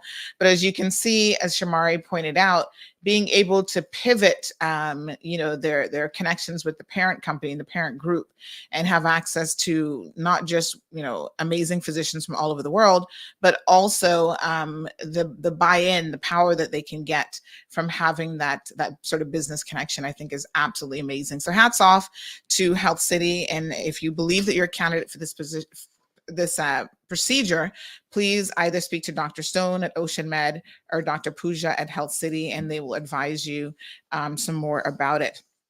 So we're going to be shifting gears here this morning. Again, happy Tuesday. Can you believe, folks, that tomorrow, I know this is hard to believe, tomorrow is going to be 5 years since Cayman Mall Road started. Do y'all know the CMR story? How we got started? 5 years already. I cannot believe it. I was just saying to someone this morning, Facebook always does these little reminders, where you were 5 years ago, where you were 4 years ago, and whatever. And it's just so amazing how time really flies. So Facebook just sent me a little reminder, and it was like, oh, 4 years ago, look at what you were doing. I'm going to show you one of my 4 years ago memories because these are just always so cute. But time is just, listen, it stands still for no one, absolutely no one. And so, we try to keep up with the times. We try to progress with the times as much as possible, utilizing both technology and, it just goes by really, really quickly. So look at this. You guys are going to have some fun in the studio this week because guess who's going to be back as my co-host? Check out this little one. Look at Gigi. Yes. This was 4 years ago. I cannot believe it. She's going to be 6 in August, and she's getting ready for big school already. But look at her. She was so tiny. She still is tiny, but this is just so cute. These were little sunglasses that she had on. This is like not quite 2 years old. And she was here with her cousin, Sharicia, who was visiting from Jamaica. And all I can tell you is even before she was 2, she had a little bit of swag, a little bit of style going on there. So big shout out to Gigi. She's going to be with us on Thursday and Friday because she's out of school. And so you guys know what that means. You'll be hearing her in the background trying to take over and commandeer my show. So there she is. Oh my gosh, I cannot believe it. I just can't. And of course, like I said, I was thinking, as Dr. Stone was speaking this morning, he was in the operating theater with me when I had her. So yeah, just absolutely amazing. Really and truly amazing. So good morning to Yvette. Says Dr. Pooja is the best for me. My surgery was successful. In 2 days, I'm out of the hospital. Whoa, that's fantastic, Yvette. Good morning. Ingrid says, I remember. And Wee says, sweet little angel, she is. She's really coming into her own personality. Every single day, I'm just amazed, really and truly. But tomorrow we're going to be partying, which means that we have gift certificates and lots of giveaways. So please do not miss tomorrow's show. You can miss any other show, but don't miss tomorrow's show. We've got gas vouchers. I know y'all going to love that, honey chill. You've been suffering with some anxiety over, filling up your car. We got you covered if you listen to tomorrow's show. So we got some giveaways for gas. We have, I know our partners always come on board, but we've got Burger King, Popeyes. We have Waffle Monkeys. I'm just trying to think who else. I need to message Shamari because I'm sure he'll give us some stuff as well. But yeah, we're going to have tons of prizes for tomorrow's show. So make sure you tune in and you listen and you can call. We have some trivia and just tomorrow's going to just be some fun. So definitely tune in for that. Morna says, Sandy, she's so adorable and so sweet. Yes, and she's changed in certain ways too. Like her little personality continues to be so sweet. Sometimes I get out of bed. You guys know I have to sleep with her still. She doesn't want to sleep by herself yet. But she promises me that on her 6th birthday, miraculously, she's going to find the courage to sleep by herself. I'm not so sure. I'm not really convinced. But anyway, we're going to go with it for now, right? So she's like, yes. When I turn 6, I'm going to start sleeping by myself. And then she goes, but can you sleep with me for the first 3 days after I turn 6? So I'm just like, yeah, okay, let's see how that goes. We'll work with it. But on a Saturday, for I don't know what reason, during the week, I always have to wake her up. But on a Saturday or a Sunday, she seems to miraculously be able to wake herself up super early in the mornings. And so then she will wake me up. I'm hungry. First words out of her mouth. I'm hungry, Mom. And she'll get my bed slippers, my little house slippers for me. She'll put them down. She'll help me get up. Oh my gosh, she's just the sweetest little thing. She is really just, you just want to pinch her and hug her to pieces. Jonathan, good morning. He says, I'm going to play 5 in numbers tomorrow. Wish me luck. Try and behave, Jonathan. You are absolutely ridiculous. But yes, we are 5 years old here at CMR. I cannot believe it. So tune in for tomorrow's show. Big shout out and congratulations to Irma Arch. Miss Irma, if you see her today, just tell her that Sandy told everyone to congratulate her. Because guess what? Miss Irma is a grandma. Hello. Wonderful news. Hey, Grandma. No, we're going to call her Glamma because trust me, she's always glamming it up. Good morning, Miss Iseline. I hope I pronounced that right. How are you? So we've got a couple topics that we're going to get into this morning, including this one with the person who is walking around trying to pass off fraudulent money. But before we do that, let's do some weather updates from Kevin. Shout out to Misha. I got to tell you, Misha, we miss you already because there was no news yesterday. I was just so busy. I didn't have the time to do what I do during the day and script and record and get all the news together. So we appreciate how much Misha does to make sure, listen, even if it's 10 minutes worth of news, you have no idea what it takes to produce those 10 minutes. Yeah, she's got to find the stuff that's newsworthy, script the stories, put them together, record, put all those components together visually in the video and push that out to you guys. It takes way more effort than you know. But let's go ahead and see what Kevin has as an update for today's weather. Hello, I'm Kevin Watler, and this is your CMR Weather Update is brought to you by WG Charters. Today's sunrise at 5:50, Mixed clouds and sunshine. It will heat up to the mid-80s, winds east-southeast at 5 to 10 miles per hour, and then the sun sets at 7:07. Tonight, the temperature falls to around 80. Scattered showers and thunderstorms expected from this evening. High tides at 8:41 a.m. and 3:17 p.m. and low tides at 3:50 a.m. and 3:17 p.m. Looking forward, similar weather conditions are expected. It's summertime, so hot days and warm nights with scattered showers, quite typical for this time of year. CMR weather updates are brought to you by WG Charters. They offer private boat trips for a great price, so we encourage you to support them. Now for our tropical update. Storm Ready Cayman updates are brought to you by Home Gas, and at any moment, potential Tropical Cyclone 2 is expected to form into a depression or tropical storm before it reaches the Windward Islands tonight. Now, it will then move across the southern Caribbean Sea Wednesday through Friday, and those in the Windward Islands and the northeastern coast of Venezuela and Colombia should prepare for heavy rainfall that is, and storm conditions. Then this weekend, it's predicted to pass by Central America, impacting Costa Rica, Nicaragua, and Honduras as a possible hurricane.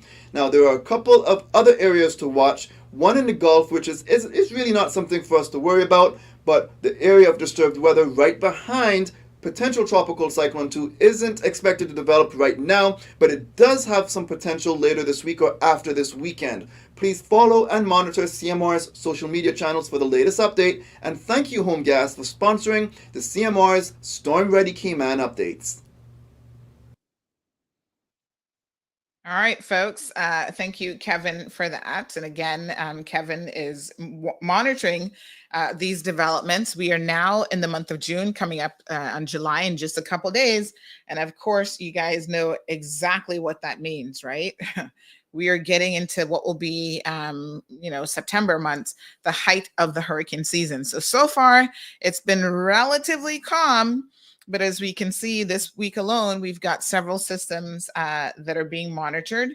And, Kevin will definitely keep us abreast of those by way of progress. So, Kevin's on top of it, folks. And this is your time now to ensure that you are prepared. So don't wait until you hear a hurricane or a tropical storm is aimed right at us before you start, making sure your hurricane stock is up to speed for 2022. You've got your batteries and all of your prescription meds, all your important documents secured. Just have it done now so that you don't have to panic do anything. You don't have to panic buy, you don't have to panic run up and down during hurricane season. It's also a fantastic idea, folks, to keep your gas tank as high as possible, at least half a tank, if not more, because you never know. Again, a storm kind of sneaks up on you, and then we've seen those long lines at the gas station when everybody thinks a storm is going to be 24 hours out, or all of a sudden people are running to the grocery store stocking up on toilet paper and everything else that you think you might need. So good morning to Helody. She says, good morning, sending blessings from the east.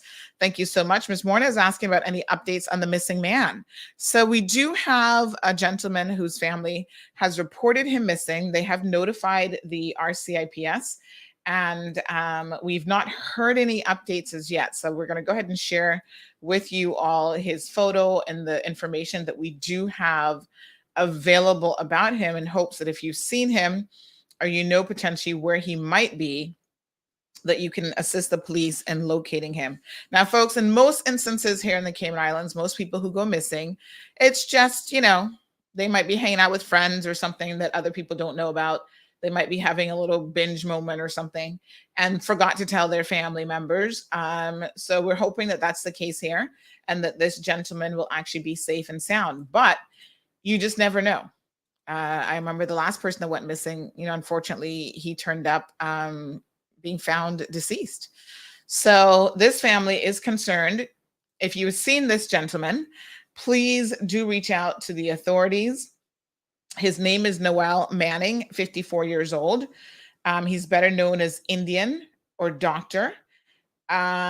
He's often seen in the vicinity of the Scott Quarry, and he was seen last Friday. It says was popular in before estate works at Scott's Quarry. Last seen on Friday at the entrance of Cherry Tree Lane in Breakers.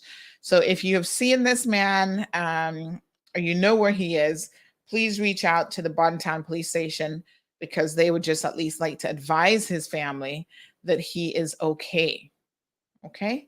So there he is. We don't yet have any updates. So I feel like he probably has not yet been located. Again, his name is Noel Manning, age 54 years old.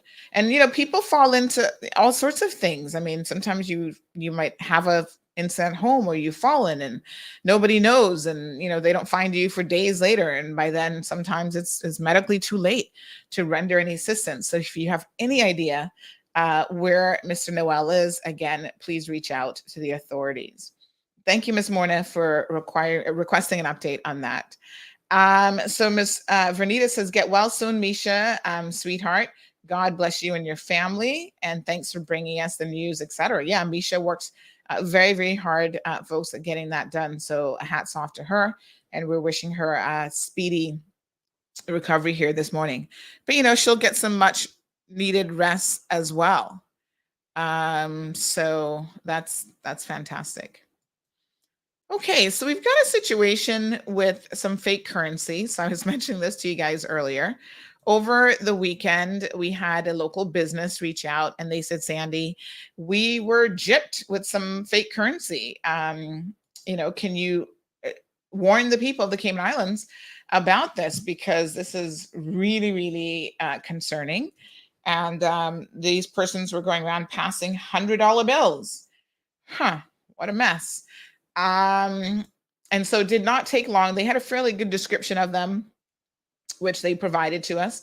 And it certainly did not take long for them to be found, which is good, because this is the sort of behavior and activities that we don't really want our people involved in. Come on now. It's like, what? Fake currency? Really? Are you serious? So you guys might not be surprised to hear that this is actually a Caymanian that is alleged to be involved in this behavior. I'm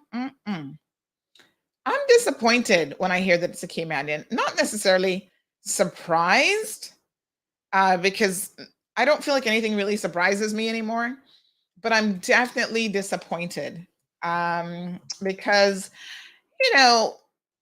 if you're a criminal and you go to somebody else's country, you do what you got to do.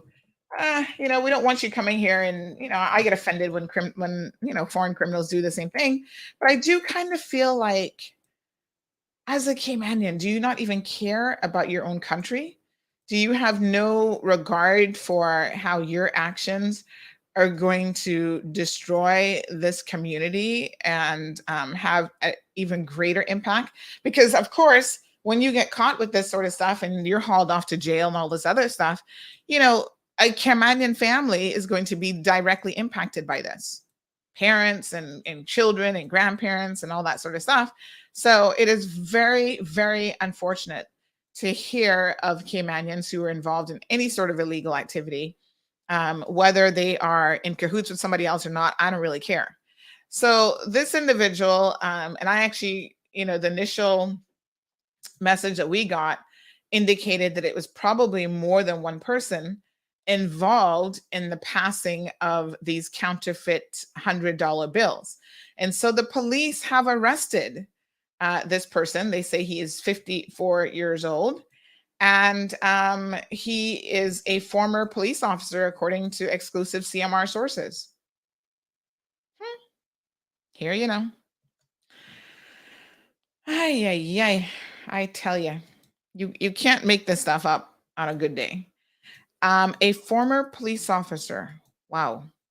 Well, maybe that's why he's no longer in the police force, because he probably couldn't really, be honest. But anyway. So according to CMR sources, you guys want to hear who this person is, or shall we keep it a secret? I'm sure you guys are like, no, Sandy, just go ahead and tell us. I'm gonna show you his picture. Hold on. Looking all dapper in these. When I first saw him, I thought, oh, he's that old. So here we go. Any guesses? You guys like, really? How are we gonna know who this is? Any guesses? We'll give you a free gas voucher if you can guess who this person is. Yes, here this person says, tell us. Just to show you how serious counterfeiting money is, it's considered an act of war if another country counterfeits another country's money. Ooh, y'all are so shady. This person is guessing a political person. No, they were never a police officer. Y'all are so, listen, you guys take shady to a whole new level is all I'm gonna say some days. I think I'm queen of shady boots, but y'all put me to shame. So no, it's no one who's politically connected in terms of them being a politician. So here's what the police have had to say. So we have one person who's doing a laughing out loud moment on WhatsApp. So we're gonna do a reveal here. We will definitely do a reveal. Here we go. So the police and their report folks have indicated that a man has been arrested for passing thousands of dollars in fake KYD $100 bills. Now he's bold. I mean, you wouldn't even start with the $1 bill or the $5 bill. You go straight to the $100 bill. Lord, what a mess. Anyway, like I said, I don't think it's very easy to really counterfeit money here in the Cayman Islands because there's a lot that goes into, you can go to SEMA's website. You can actually go and even, I don't know if they do tours at Monetary Authority anymore, but you can go there and buy currency and stuff from them as well. But let me tell you what, this man, who they say is 52 years old from Town, was searched and several $1,000s in forged KYD banknotes were recovered and seized by officers. He was arrested on suspicion of uttering forged banknotes and obtaining property by deception. Now, you're probably thinking to yourself, why obtaining property by deception? Because, yeah, he took the money and used it. Well, of course, that's obtaining property by deception because it's not real money. It says the man remains in custody and is under, as the investigations continue. The RCIPS's Financial Crime Unit is currently investigating the incident and advises the public to be on the lookout for such counterfeit notes, as they are suspected to be additional notes in circulation. So what you're looking for, folks, is a $100 bill bearing the serial numbers 292395. So the FCIU, that's the Financial Crime Unit, advises anyone who receives a counterfeit note or suspects one to be counterfeit to make a note of the description of the person passing the note and any companions who may be with them. Do not return the note to the passer if possible. Instead, initial and date the white border of the note and then tag the note with a copy of the transaction receipt and call the police. Child, they asking you to be a little detective here. So basically, this is all about the chain of evidence. Okay. So so this is about the chain of evidence. And so they don't want you giving it back to them because in order for them to be able to charge them, they actually need to have passed it. So you have to keep it. Don't hand it back because then their defense attorney be like, well, technically they never passed the money to anybody because they got it back. Yes. So I don't think he's working alone based on the information that we received from the individual over the weekend who mentioned the counterfeit money. I'm trying to find the original message. But again, I think it was actually out at a bar that this person, and they even gave a description of the vehicle that they were driving and everything. So not the sharpest in the drawer for sure. But here we go. Y'all ready for this? Drum roll, please. Where's my drum roll? I don't think I have drum roll up right now. Oh, man. I need some more sounds on my sound pad. Don't worry. Soon come. Drum roll. Can we do the air horn then? None other than this jackass. His name is Dennis Ebanks, Caymanian extraordinaire. tonto, donkey, fool, going around passing banknotes. My goodness, Lord have mercy. Who's he family to? They say he's from Baden Town. He must be from West Bay, but living in Baden Town. You know, Caymanians get kind of personal. They be like, he not no Baden Towner. You make sure you tell them. He not from Baden Town. He's from the West. Yeah, look at this. Ay, ay, ay. Wow, Dennis. Why? How did you, how smart are you? You actually thought you were going to get away with this? Oh, man, poor thing. He sure likes himself a baseball cap. All of his pictures have a baseball cap on them. My tweet. I mean, he likes a selfie too, boy. He must fancy himself as a good-looking man. But Dennis, good luck to you, my friend. Now arrested. Investigations continue. Not yet charged. So we will certainly keep you guys updated. But the police said he was found with thousands of dollars in his possession. Several $1,000s in forged KYD $100 banknotes. I'd be curious to see what his defense is going to come up with and what the excuse is. Yes, honey child. Dennis. Wow. No, sir. I tell you. So, good morning. Marshall says no one shows to be surprised to hear that it's a Caymanian committing a crime. We have our own inbred set of criminals. Everton says, yes, tell us who it is. Inquiring minds want to know. Good morning to Ms. Dawn. Irvelin said, Lord of mercy. Jonathan says, it must have been a good counterfeit. I don't know about that because the people who was passed to seem to have known that it was counterfeit. I think what ends up happening is as it's happening, right? You're in a hurry. So I think that I'm just trying to find the original message. I think they were like in a bar or something like that. And so, dark lights, late at night, people drinking, the bartenders might not be paying particular attention to the notes that are being passed to them. But believe me, it didn't take long for them to figure it out. And they contacted the police. And they gave a description of the vehicle and everything. So the police were on them like white on rice, honey chill. Not very smart. But a lot of criminals I often say though, thank God that criminals are not all that smart because they're often still outwitting the police. So imagine if they were any smarter, the police might not be able to catch all of them or some of them because they don't catch all of them, but you know what I mean. So yes, isn't that amazing? So he's in custody. I do feel though, I'm just trying to find the original message, that this was a tag team situation. So there was actually more than one of these men involved in this situation.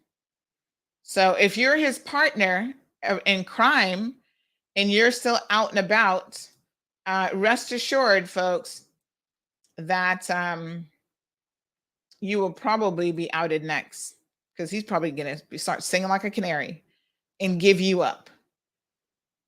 But in any event, the police say that their investigations continue. So again, Dennis Ebanks is his name. Shall we give Dennis Ebanks? Oh man, I need a Jackass of the Day button. Where is that? I used to have one. Oh, here it is. Here it is.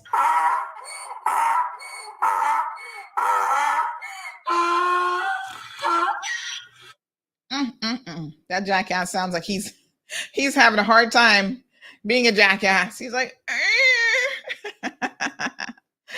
oh my gosh. I tell you, what a ting. Somebody says that's not his first time at the rodeo. They said, Sandy, look into him. He's been doing this kind of thing before. Wow.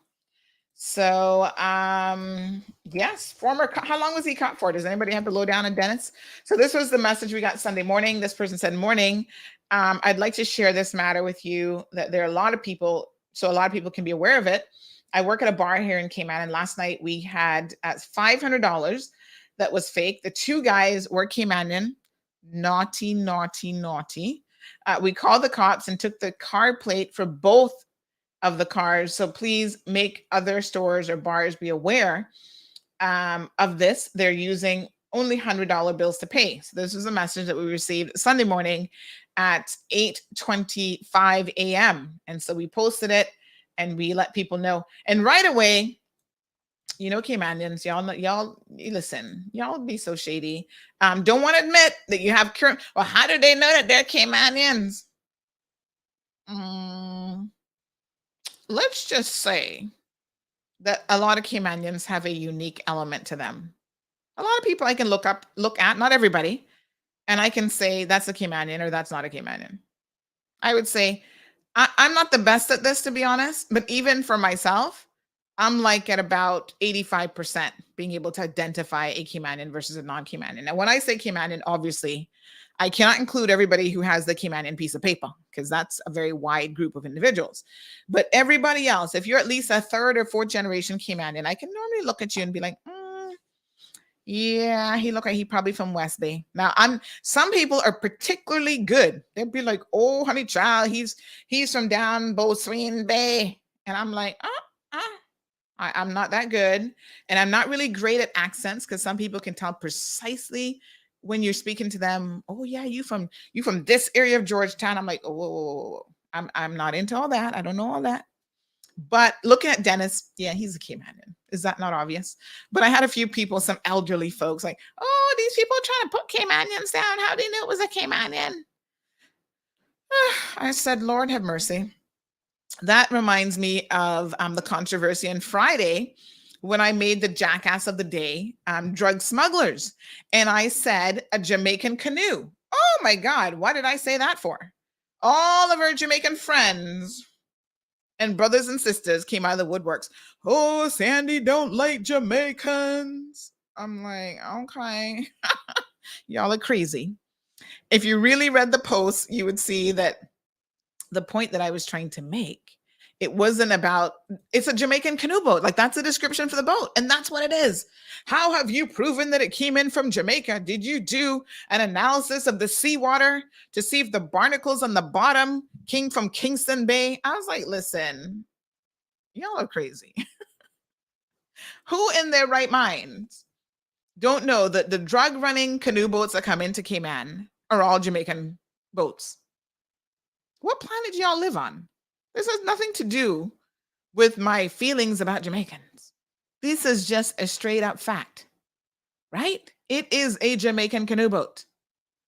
And so I'm like, the people who import drugs and guns and whatever else, they bring in illegal workers and stuff as well, on those boats are destroying this country, and they don't care. And so I made them quite unilaterally, because someone had sent us a picture of this boat that they found in, I think it was North Side, on Friday morning. They sent a copy of it. And so I said, you know what? I'm just tired of, people thinking that, was this Thursday or Friday? Oh, this was on Thursday. And honey child, I don't know what I put this up for, because all y'all were in your feelings. Now, I think a lot of Jamaicans will recognize that it's foolishness when people say that Sandy doesn't like Jamaicans. That is, to me, when you have no sensible argument and you're just in your feelings, the first thing you resort to is like a nationality thing. Like, oh, she doesn't like me because I'm from, Timbuktu, or I'm a Jamaican, or I'm a Filipino, whatever. And then you realize that I'm an equal opportunity. I'm going to call your behind out when you do ridiculous and wrong stuff. And so at the end of the day, I don't care where you're from. Caymanian, same way. So I chuckled. I chuckle every day when people say things like, oh, she don't like this one, she like that one. I'm like, if I'm to listen to that narrative, it means I don't like anybody. I mean, it's like, what the heck? It has nothing to do with that. Jonathan says he looks like that white yardie from YouTube. He does kind of look like, what is his show called again? Is he called White Yardie? He's really, really funny. He does like a lot of social media and video skits. He does kind of look like him a little bit now that you mentioned that, Jonathan. I definitely see the resemblance. Miss Morna says it's very scary. I think if I need $100 bill, I have to go to the bank for $100 bills, just saying. Well, yeah, what they're doing is they're passing these on to people, businesses, and defrauding businesses. So Blackberry says desperate times. Listen, these people are not desperate. If you have $100, all this fake money, and you're up in a bar passing $500, child, you ain't desperate. You stupid. Okay. You're looking for a free drink, blazing up the place, spending $500. Can you imagine the audacity? Like, oh, I'm just here to spend all kind of money that really isn't mine because fake money. Ugh. Sandra says, I keep saying that we have our own criminals. We don't need to import any. Sad days in Cayman. Well, we have a lot of our own criminals. So let us be very, very clear about that. Someone was asking me, there was another incident with Vic Barnes and the Jamaican guy who got 30 months. People are asking why Vic got so much time and the Jamaican guy didn't. So listen, I actually was not really following this case, to be honest, because I could swear that the last time I saw Vic, he told me he was there for an immigration matter. So I didn't really pay too much mind what he was actually there for.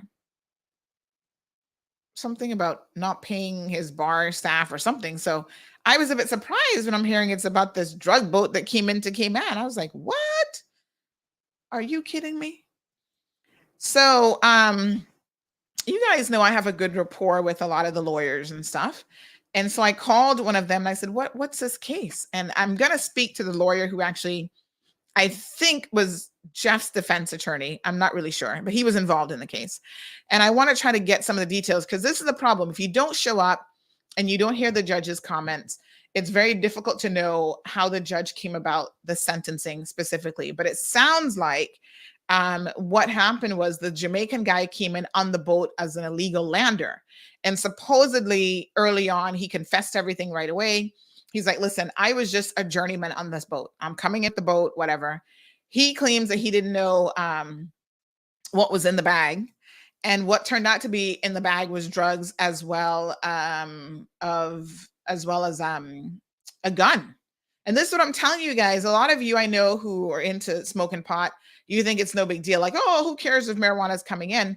But y'all need to be very, very cognizant and aware of the fact that it's not just marijuana that is being imported on these Jamaican canoe boats. They're bringing illegal landers, sometimes criminals who are then coming on island to carry out very, very serious criminal acts. Yeah. And like take, for example, the Tortuga robbery. There was actually 2 robbers and then the getaway driver. If you notice, they've only convicted 1 robber in the getaway and mastermind. What's her face? But the 3rd robber, he came in illegally into the Cayman Islands. And so when he came in illegally, committed this robbery, immigration, CBC didn't realize his involvement, and the police didn't realize his involvement in the robbery until he already had been deported. Because they're like, oh, you're here illegally. You go to court, you're only going to serve a couple days for that offense, and then they get rid of you. It was after he left that they recognized, oh, shoot, he was a much more serious criminal. He wasn't just here landing illegally. He actually participated in the robbery and committed that offense. That's what they believe. And they let him go because they didn't realize it until it was too late. And you'd be surprised how many people are coming aboard, coming ashores, and doing the exact same thing. You guys remember the robbery, the Christmas time robbery at Cayman Bay a couple of years ago now? This might have even been before COVID. And very brazen robbery of a jewelry store there, which is, shocking and just hard to believe. There was a lot of chatter on the streets that those were criminals who had come in, not from Jamaica that time, but people were saying from Honduras that they had come in and committed this robbery. And, before the police were even aware of what was going on, they were back on a boat and, out the country. So it's really, really important that we have proper security Our borders are being controlled properly. This is where a lot of people, are going to call the Coast Guard and the police to task, and how safe and protected are our shorelines, because this is an area of real concern. Our ports, port of entry.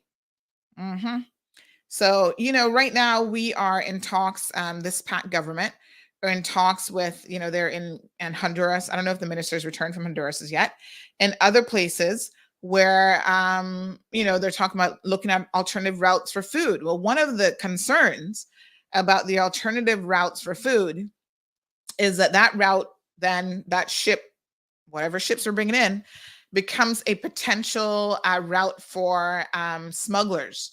And smugglers smuggle people. They smuggle drugs and weapons and all sorts of stuff. So as you are bringing in more items, you have to ensure that you have sufficient staff to be able to monitor your borders very, very carefully. So this is one of the risks. There's a perceived benefit of maybe cheaper foods, yes, but at the same time, you're also looking at a potential risk of people coming in that you probably don't really want on your shores. And trust me, some of these countries have some serious, serious criminals. They would put Cayman to shame. Johan says, tell him to hush because you loves the Don Marlin from Jamaica. What a mess. Blackberry says, if they use the counterfeit money at the supermarket to pay some utilities, that would have been one thing, but a bar, clearly up to no good. Yes, honey, chill. Who is this person?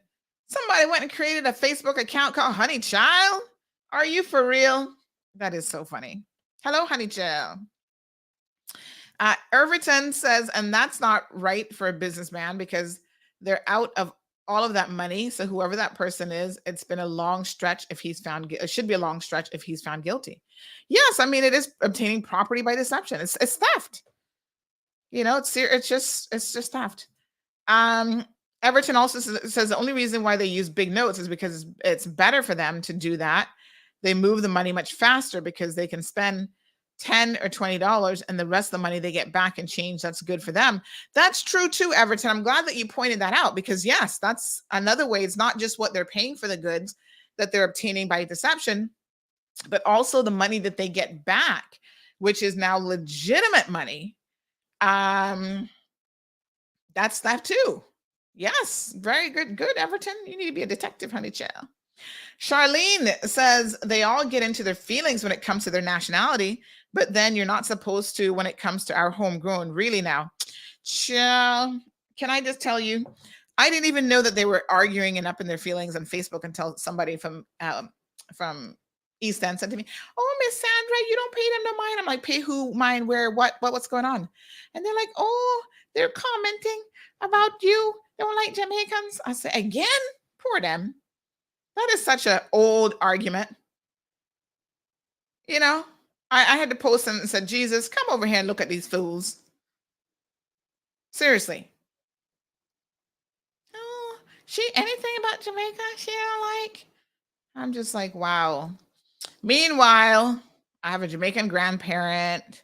I have a Jamaican husband, and my child's half Jamaican. All my cousins and my favorite in-laws, Jamaicans. I'm like, y'all are so crazy. I can't even. I really don't even take it on. Listen, you kind of have to come to a point in life when you're just like, this argument simply isn't worth engaging in because these people clearly have no clue. It's a fair descriptive word. It is exactly what it is.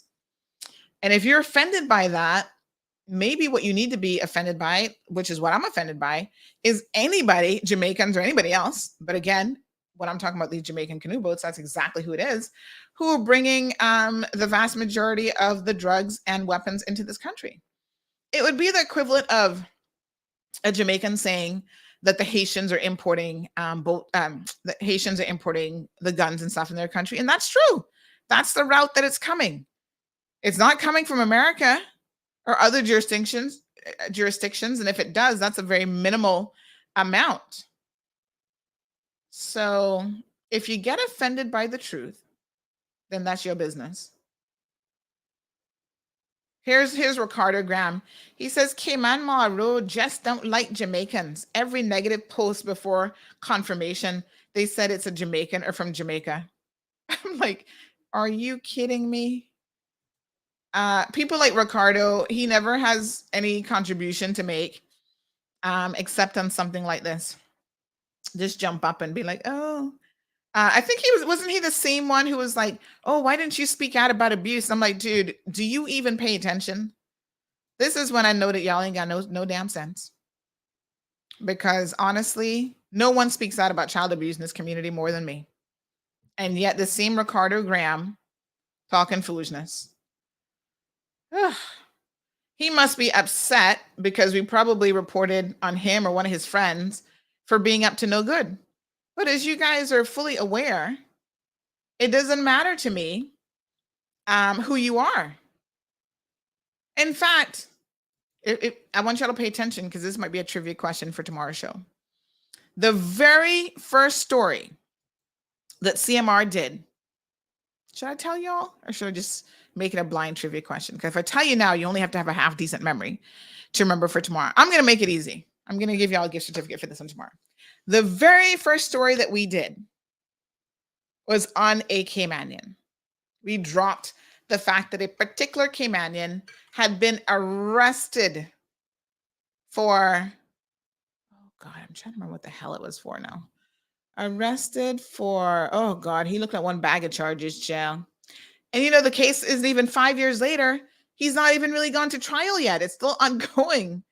I'm not going to tell y'all who it is because I want y'all to go do a little bit of research and come back and win. And I tell you what, if you can guess that story, you're going to get $100 in cash.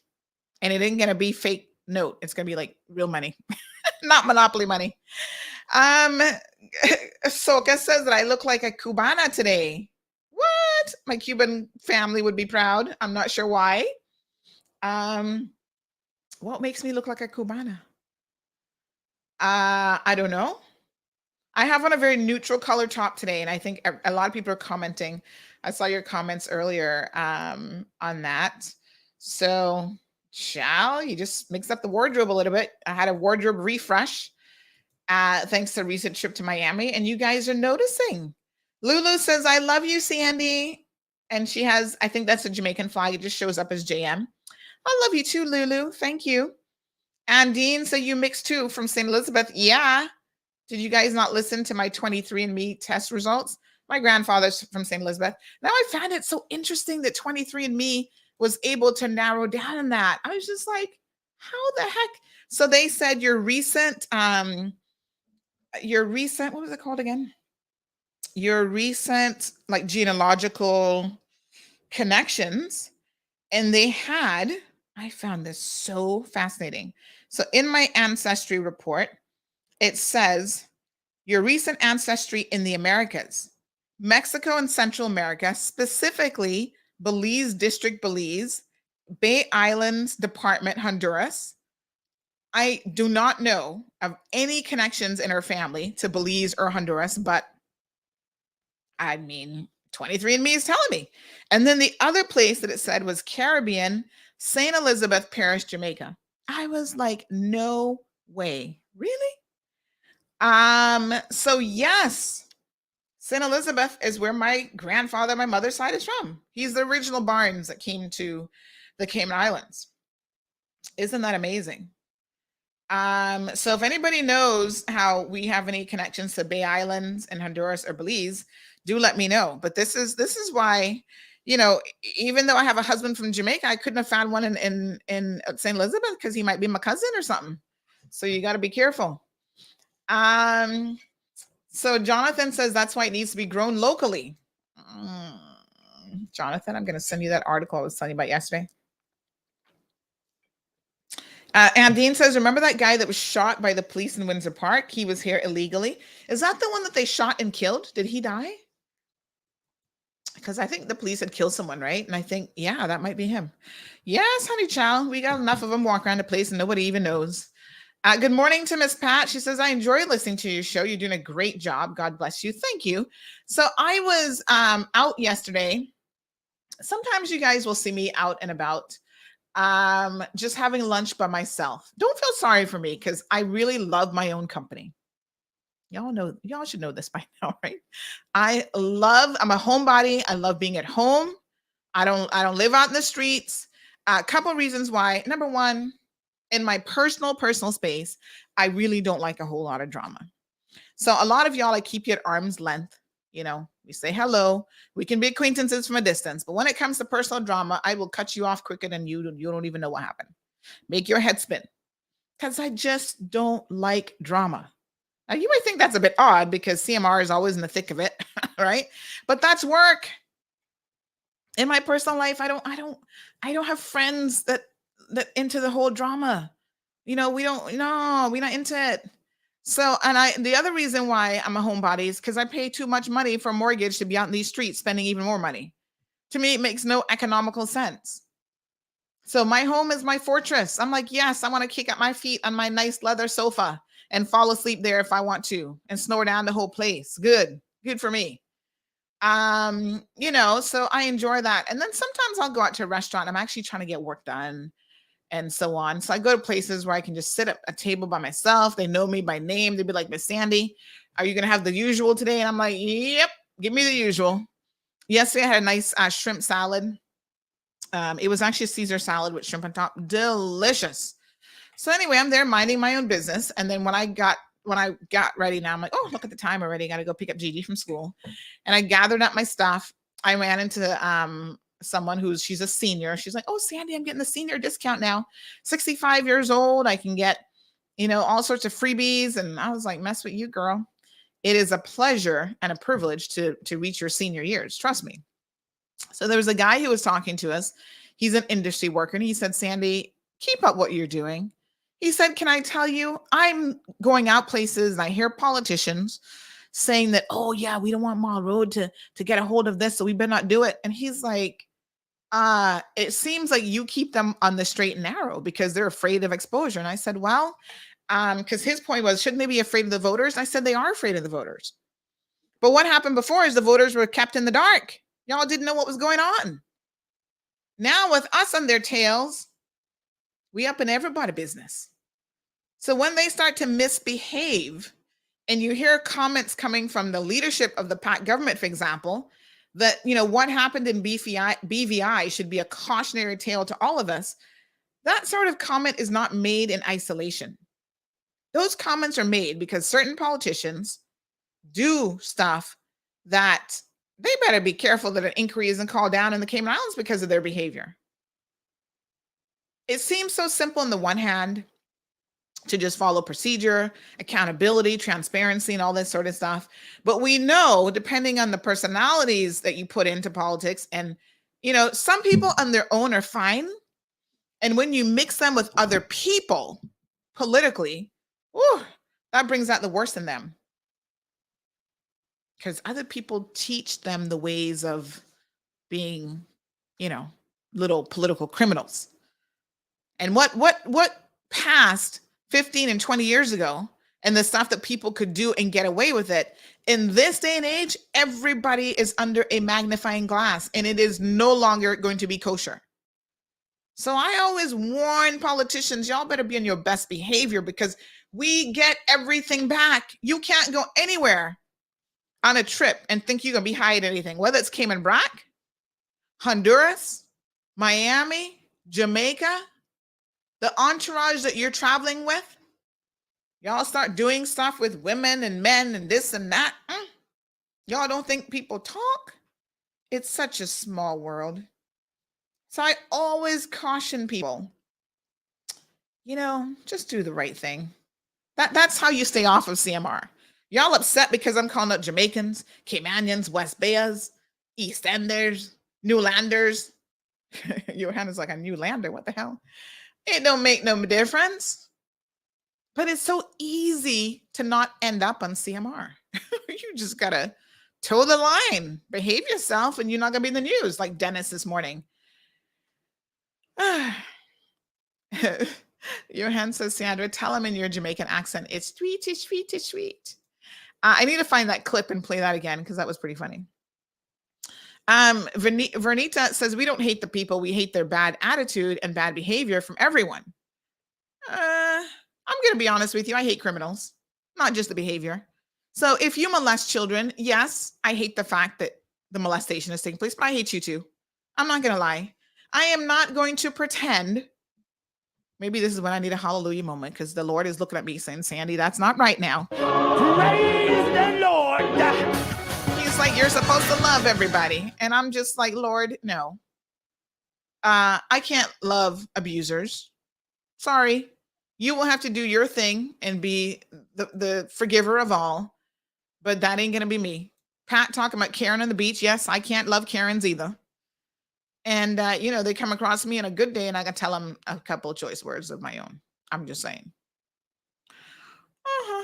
Sherry Ann says the McFields have a Bay Island connection. Really? What a mess. Ingrid said, woo, chat boat. Ingrid. Paulette says this show is so helpful.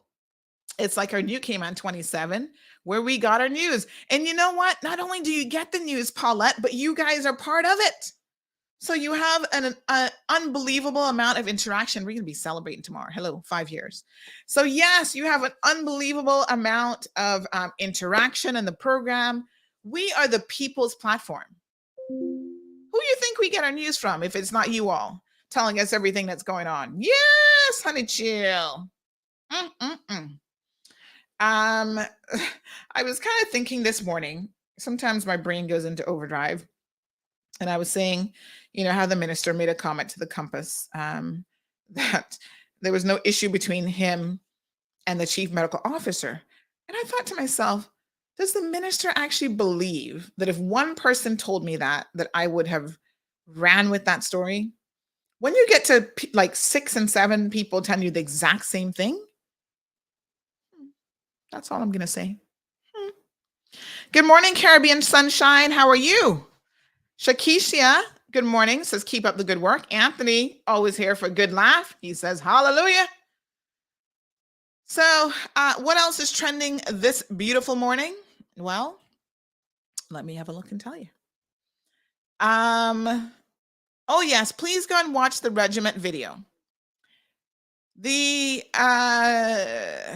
Weather Service finally talking about they're bringing some experts to repair this. That Zoe says there's a few in the pack that are married to Karens. Oh, Lord, have mercy. No. Benji says you're an ambassador for Island. Keep up the good work, Miss Sandy. Thank you so much, Benji. Appreciate it. Big shout out. Jonathan says buy the number 5. So listen, the Cayman Islands Weather Service claiming that, they're finally going to bring in international experts to arrive at some point in July to restore the Kearney-Gomez Doppler radar to full working order. All I can say is about time. It took you all this time to realize that you needed experts and that this was beyond your capability. Are you kidding me? No. Now, I like Mr. Tibbetts, the Cayman Islands National Weather Service Director General, such a long title. Mr. John Tibbetts, he's our friend during hurricane season. He'll come in here and give you guys updates. But honestly, at the end of the day, this is long overdue. Hurricane season has already started, Mr. Tibbetts. What took you so long? Has it been all of the criticism in the media to make you finally realize that, hello, we need a radar system? What's the point? If we could go all this time without the radar system, I'm sitting here beginning to wonder, is it that we don't need it? Right? Is it a complete waste of money? Can we go through another hurricane season without it? I mean, I don't know, but it just is, it blew my mind to hear them making this big time announcement. Like, this is wonderful. We finally have experts coming. I'm like, damn, that's kind of late in the day, to be honest. Time. All right. We can't pat people in the back for something that they should have been doing in any event. Hot mess. Anyway, we'll see. We'll keep an eye on that one. Only God knows. This viewer to the program says, "Morning, Sandra. Can you please encourage the public to spay and neuter their dogs and cats? We're truly at a crisis point and it's not looking good. We need to do better as a country." Thank you for reminding me of this, because a couple of days ago, I had a young lady call who was saying how their dog was picked up by one of the rescue groups and had been put down, and that they had been calling and they'd put out stuff looking for the dog. And so they were really, really disappointed that the dog had actually been euthanized. And so they felt like, oh, you need to call out this organization. And, to be honest, these NPOs on this island, whether it's the Humane Society, One Dog at a Time, and others, are working to rescue and save as many animals and pets as possible. This is one of those tasks that I really feel that Caymanians in particular, Caymanians, listen to me, because I'm calling y'all out as a country now. Caymanians, no other nationality, Caymanians really do not know how to treat animals for the most part. Most of you all are horrible pet owners. Yes, I'm going to call you out in your BS this morning. Seriously. You have dogs for, I don't even know what reason. Did you guys see the dog that we posted yesterday, by the way? That it was out at Clifton Hunter, walking around. You know how many people messaged me about that poor dog, saying, "Oh my God, Miss Sandy, that dog looks so emaciated. Doesn't even look like it's eating. Can I go and collect that dog? Can I rescue that dog?" And you know me, honey child, I can't tell you to do nothing that might be breaking the law, because next thing you know, they're going to be arresting you. And then you're going to want to blame me for why you got arrested. Because remember, that's the first time I got arrested too. Because I rescued a damn dog. Who would have thought that rescuing a dog would have gotten me arrested? When the police came to me, I'm like, are you people joking? Is this a joke? Did somebody forget to let me in on this joke? Because y'all cannot be serious. That poor dog literally came into my yard looking for help. And y'all know I love me a dog. I love animals. So I couldn't turn the poor dog away, but I did everything I could to find the dog's owner. Meanwhile, the dog's owner was across the street, not even looking for her own damn dog. I was like, Jesus, take the wheel. So this poor dog, I'm going to show you his picture, her picture. It looks like she's had puppies, which means that she's probably being used as a puppy mill situation. They're just breeding her for puppies, keeping the poor dog knocked up so that they can make a few dollars. And this is something, this backyard breeding has got to stop.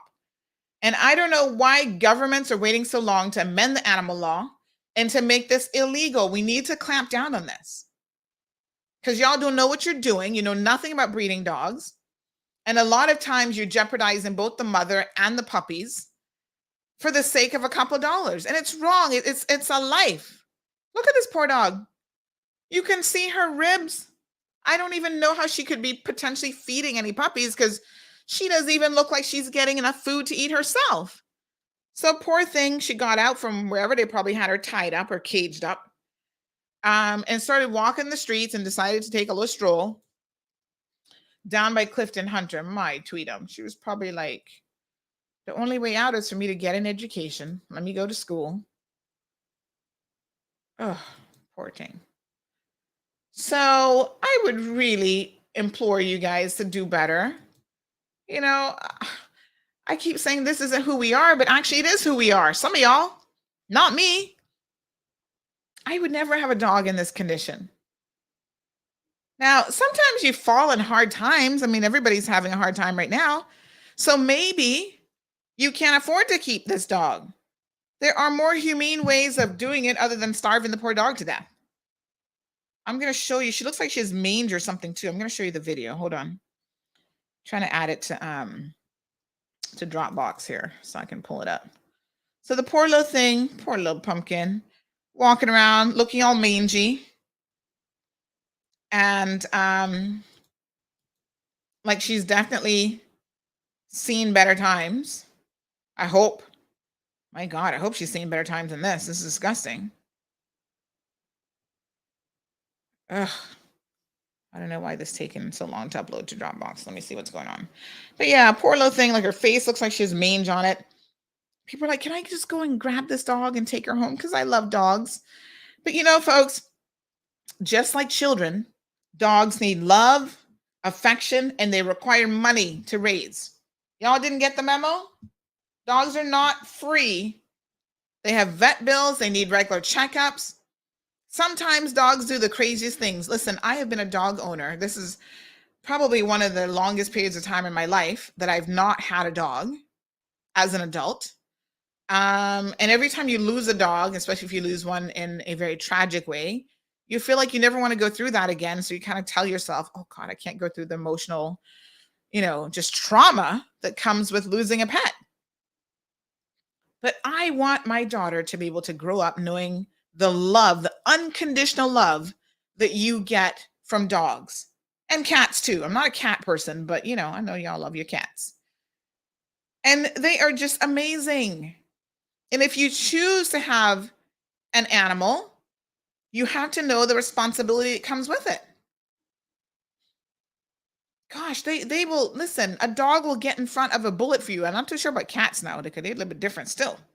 But a dog will fight off people for you. Did you see the video the other day with the dog fighting off the bears, the bear that was coming after its owners? A single dog was going after this big black bear. I was like, ooh, he is one brave dog. Because they were out hiking and here comes this bear and that dog was willing to take that bear on. He's like, you're getting a little bit too close to my owner. They will literally they will risk their life for their human companions. And yet we treat them so poorly. I cannot fathom why anybody would have a dog looking like this. If you can't take care of the dog, just let the dog go. Now, a lot of the, to that viewer's point, a lot of the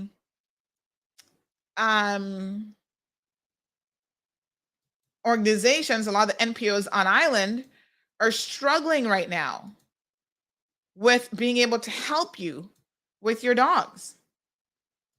It's a sad situation, but the Humane Society is full.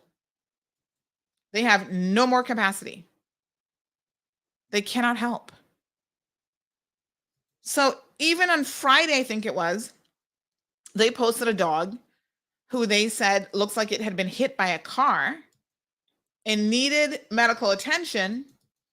And unfortunately, they were unable, let me just show you guys this video. They were unable to render any assistance to that poor dog because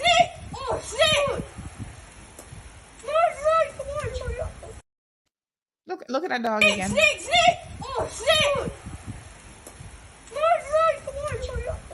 God, she looks horrible.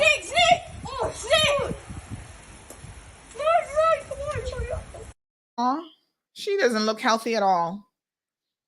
And so the Humane Society is saying we're at capacity. We can't take any more dogs or cats or anything.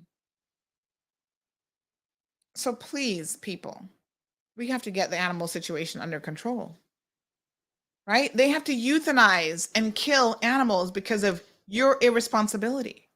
There are people who will get animals. Oh, I'm not fixing my dog. Or, oh, I'm going to make her have a first litter first. Why? That's just ignorance. Y'all need to educate yourself. A dog does not have to have a litter. They're not human beings. Even human beings don't have to have kids. That's a choice for you all. Most of y'all not really thinking about it. You operate by the Britney Spears syndrome. Oops, I did it again. Oops, child number 6. Oops, here comes number 10. But you are responsible for your pets. And the best thing you can do is have your animals, especially your cats and dogs, because we have a lot of cats that are all over the place, child, all up in the bushes. Get your animal spayed and neutered. They will even do it for free. I think they still have the free program where if you can't afford it, there are a lot of veterinary services here who have stepped up once a week through the Humane Society. They offer that free option to you. because there are too many unwanted animals and pets all over the place. This person says they tie up these poor animals in the heat with no water. Christ, I'm dying outside. Imagine them stop the breeding. Someone says that she looks like she was looking for food. So it is incredibly, heart-wrenching and unbelievable that this is happening. Some of y'all trying to, I see somebody says, I want my gift. CMR's first story, was it in Mexico? I'm not giving y'all no hints beforehand, but I'll tell you, no, it had nothing to do with Mexico. But yes, child, that's $100 right there. Somebody can get. Somebody said that this guy is known to be a drug dealer when he was on the police force. What a mess. No, sir. So another person says they can't believe it. I guess they don't know, child. What a mess. Honey, child. So yes, please do your best with your pets. I mean, if you're gonna be a pet owner, try to be like, just come on now. Is it so hard to ask to do the right thing by your little dogs and cats and whatever? The Zoe says everybody's a dog breeder in Cayman. That's the problem. And they don't know what the heck they're doing. They have no clue what they are doing. And so, they have puppies dying. You get puppies that have been inbred, that have all sorts of issues as a result, health, emotional, psychological issues. Sometimes your animals are crazy because of inbreeding. Shannon says, I'm happy that I'm one of the few Caymanians that love all animals. Now, I'm gonna make a confession here. Can we have a confession moment? I do not love iguanas. And I'm going to put out a public plea to the government this morning. Pat government, iguanas are coming back with a vengeance. We had done so well culling, I think it was over 1 million iguanas. But they're prolific breeders. They're worse than rats. And in the last week, I have seen at least 4 juvenile iguanas. I'm like, oh Lord, here we go. They are coming back.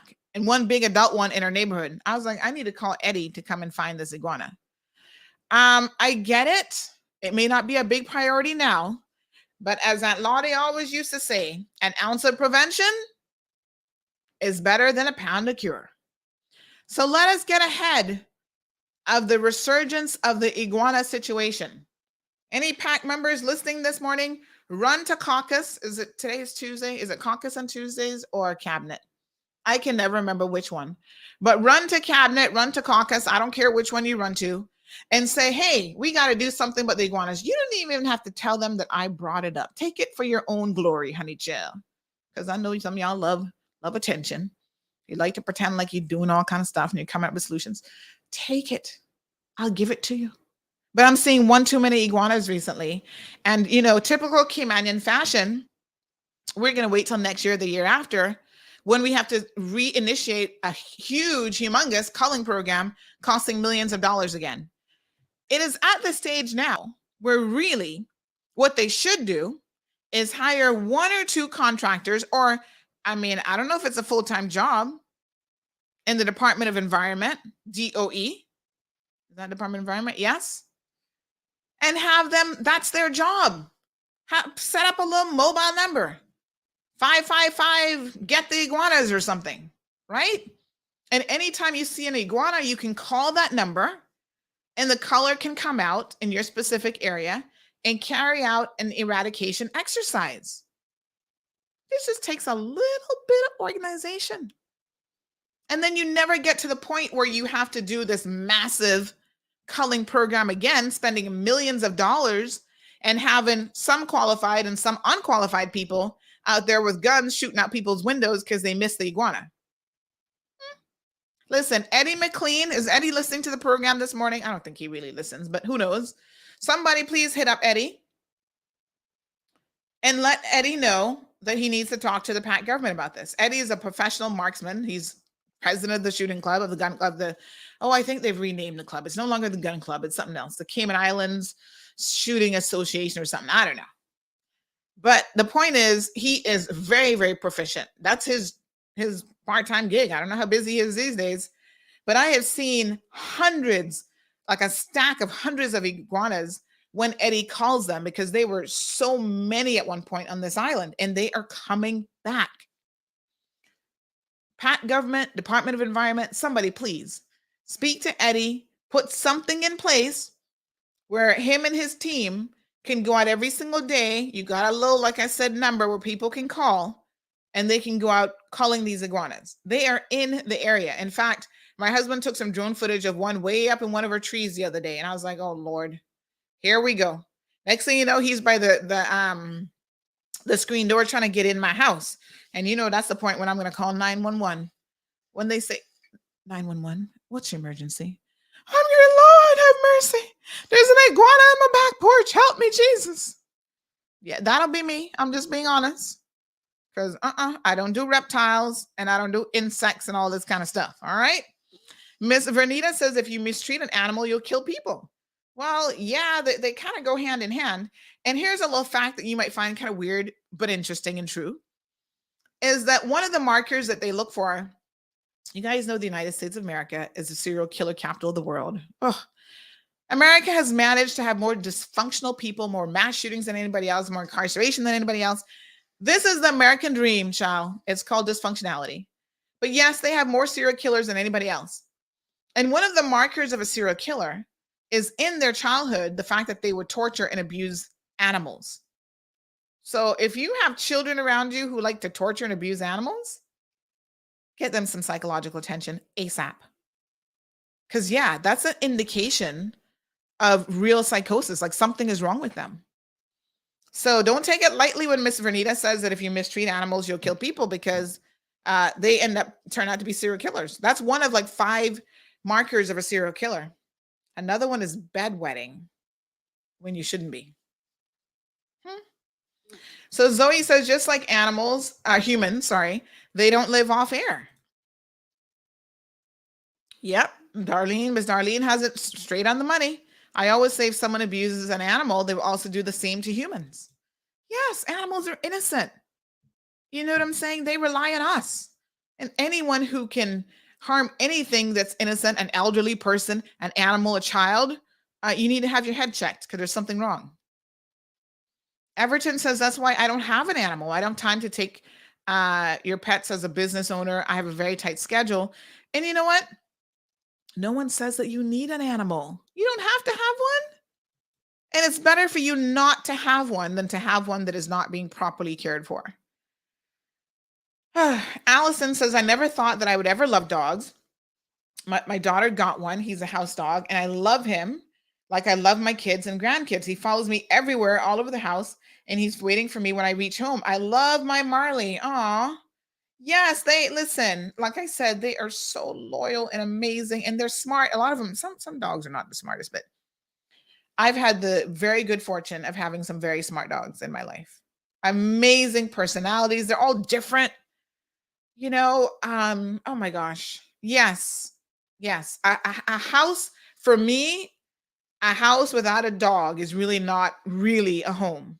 Like, I think that dog makes it complete. But it's responsibility. So even if you have a house dog, you need to be walking them. You can't be letting them do their business inside on a little pad. That's what happened to poor Precious. That's why I renamed the dog. Her name, they had her name Delilah. I was like, what a name. When I found her, child, let me tell you how the story went. So she came over to my yard. I'm sitting there minding my own business, working on the computer. The gardeners were there that day. This is when I was in my apartment in Newlands. And I see this scruffy thing outside. I'm like, Jesus, what is that? Is that a rat? So I jumped up real quick, like, oh my God, I think we have a rat infestation situation. I go outside and it's a dog.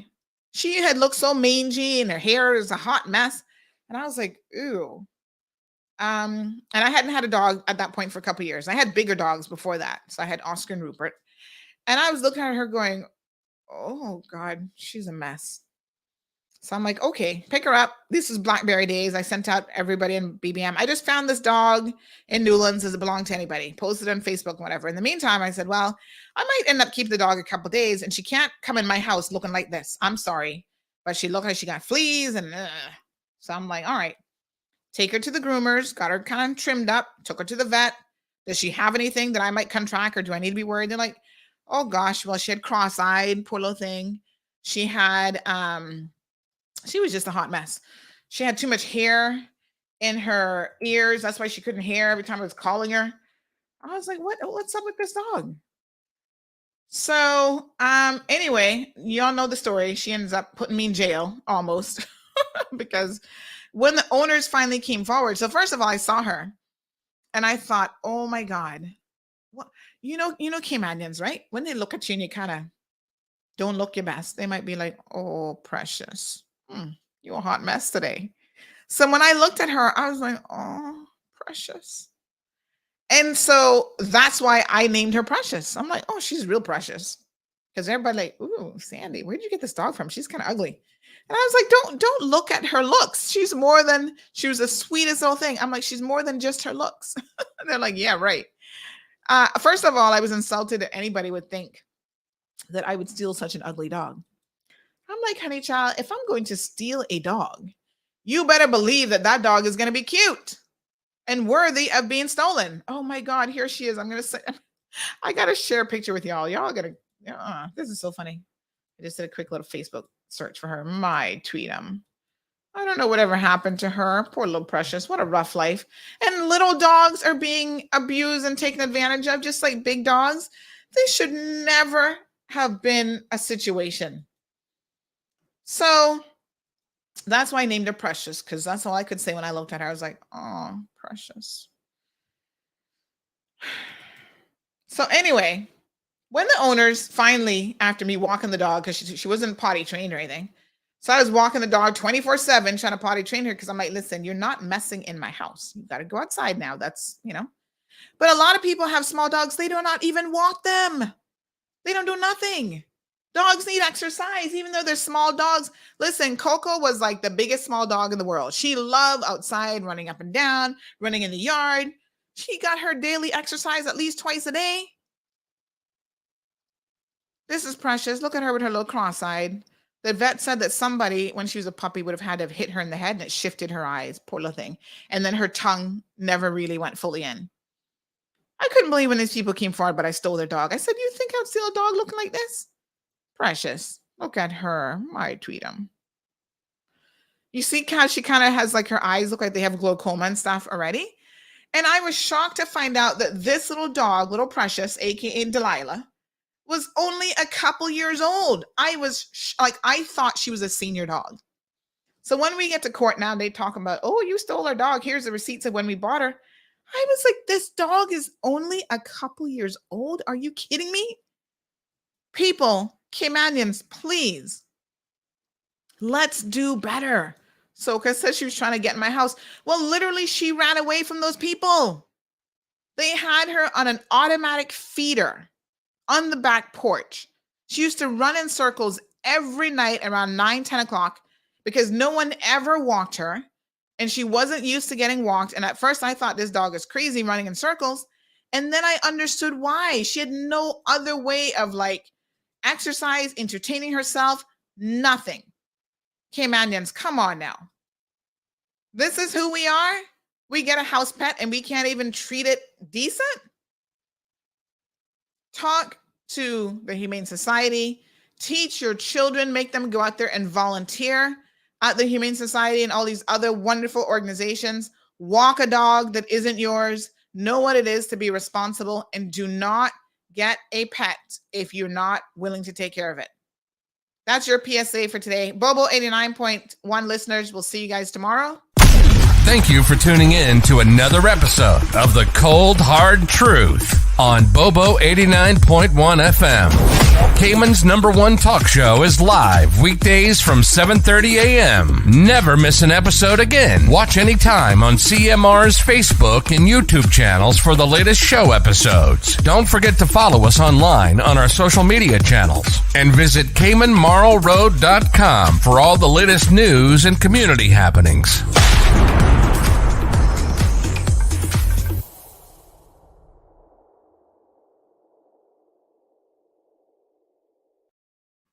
Oh, Lord. Scott says Precious was the name of the dog in Silence of the Lambs. Talking of serial killers. Oh, my God. Really? I don't really remember. I don't think I watched that movie, really, but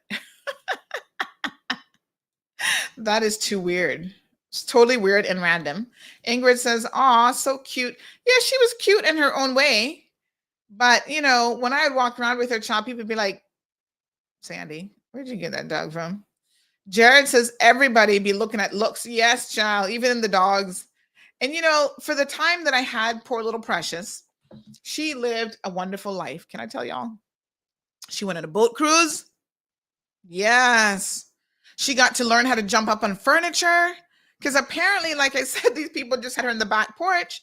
She didn't know how to jump. Like, I've never met a dog who did not know how to jump on furniture. I'm like, what kind of little dog are you?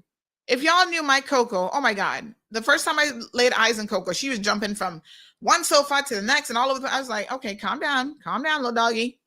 She loved to jump and, you know, I'm like, how does a dog not know how to jump up on furniture? Because she hadn't even seen the sofa because she was relegated to the back porch.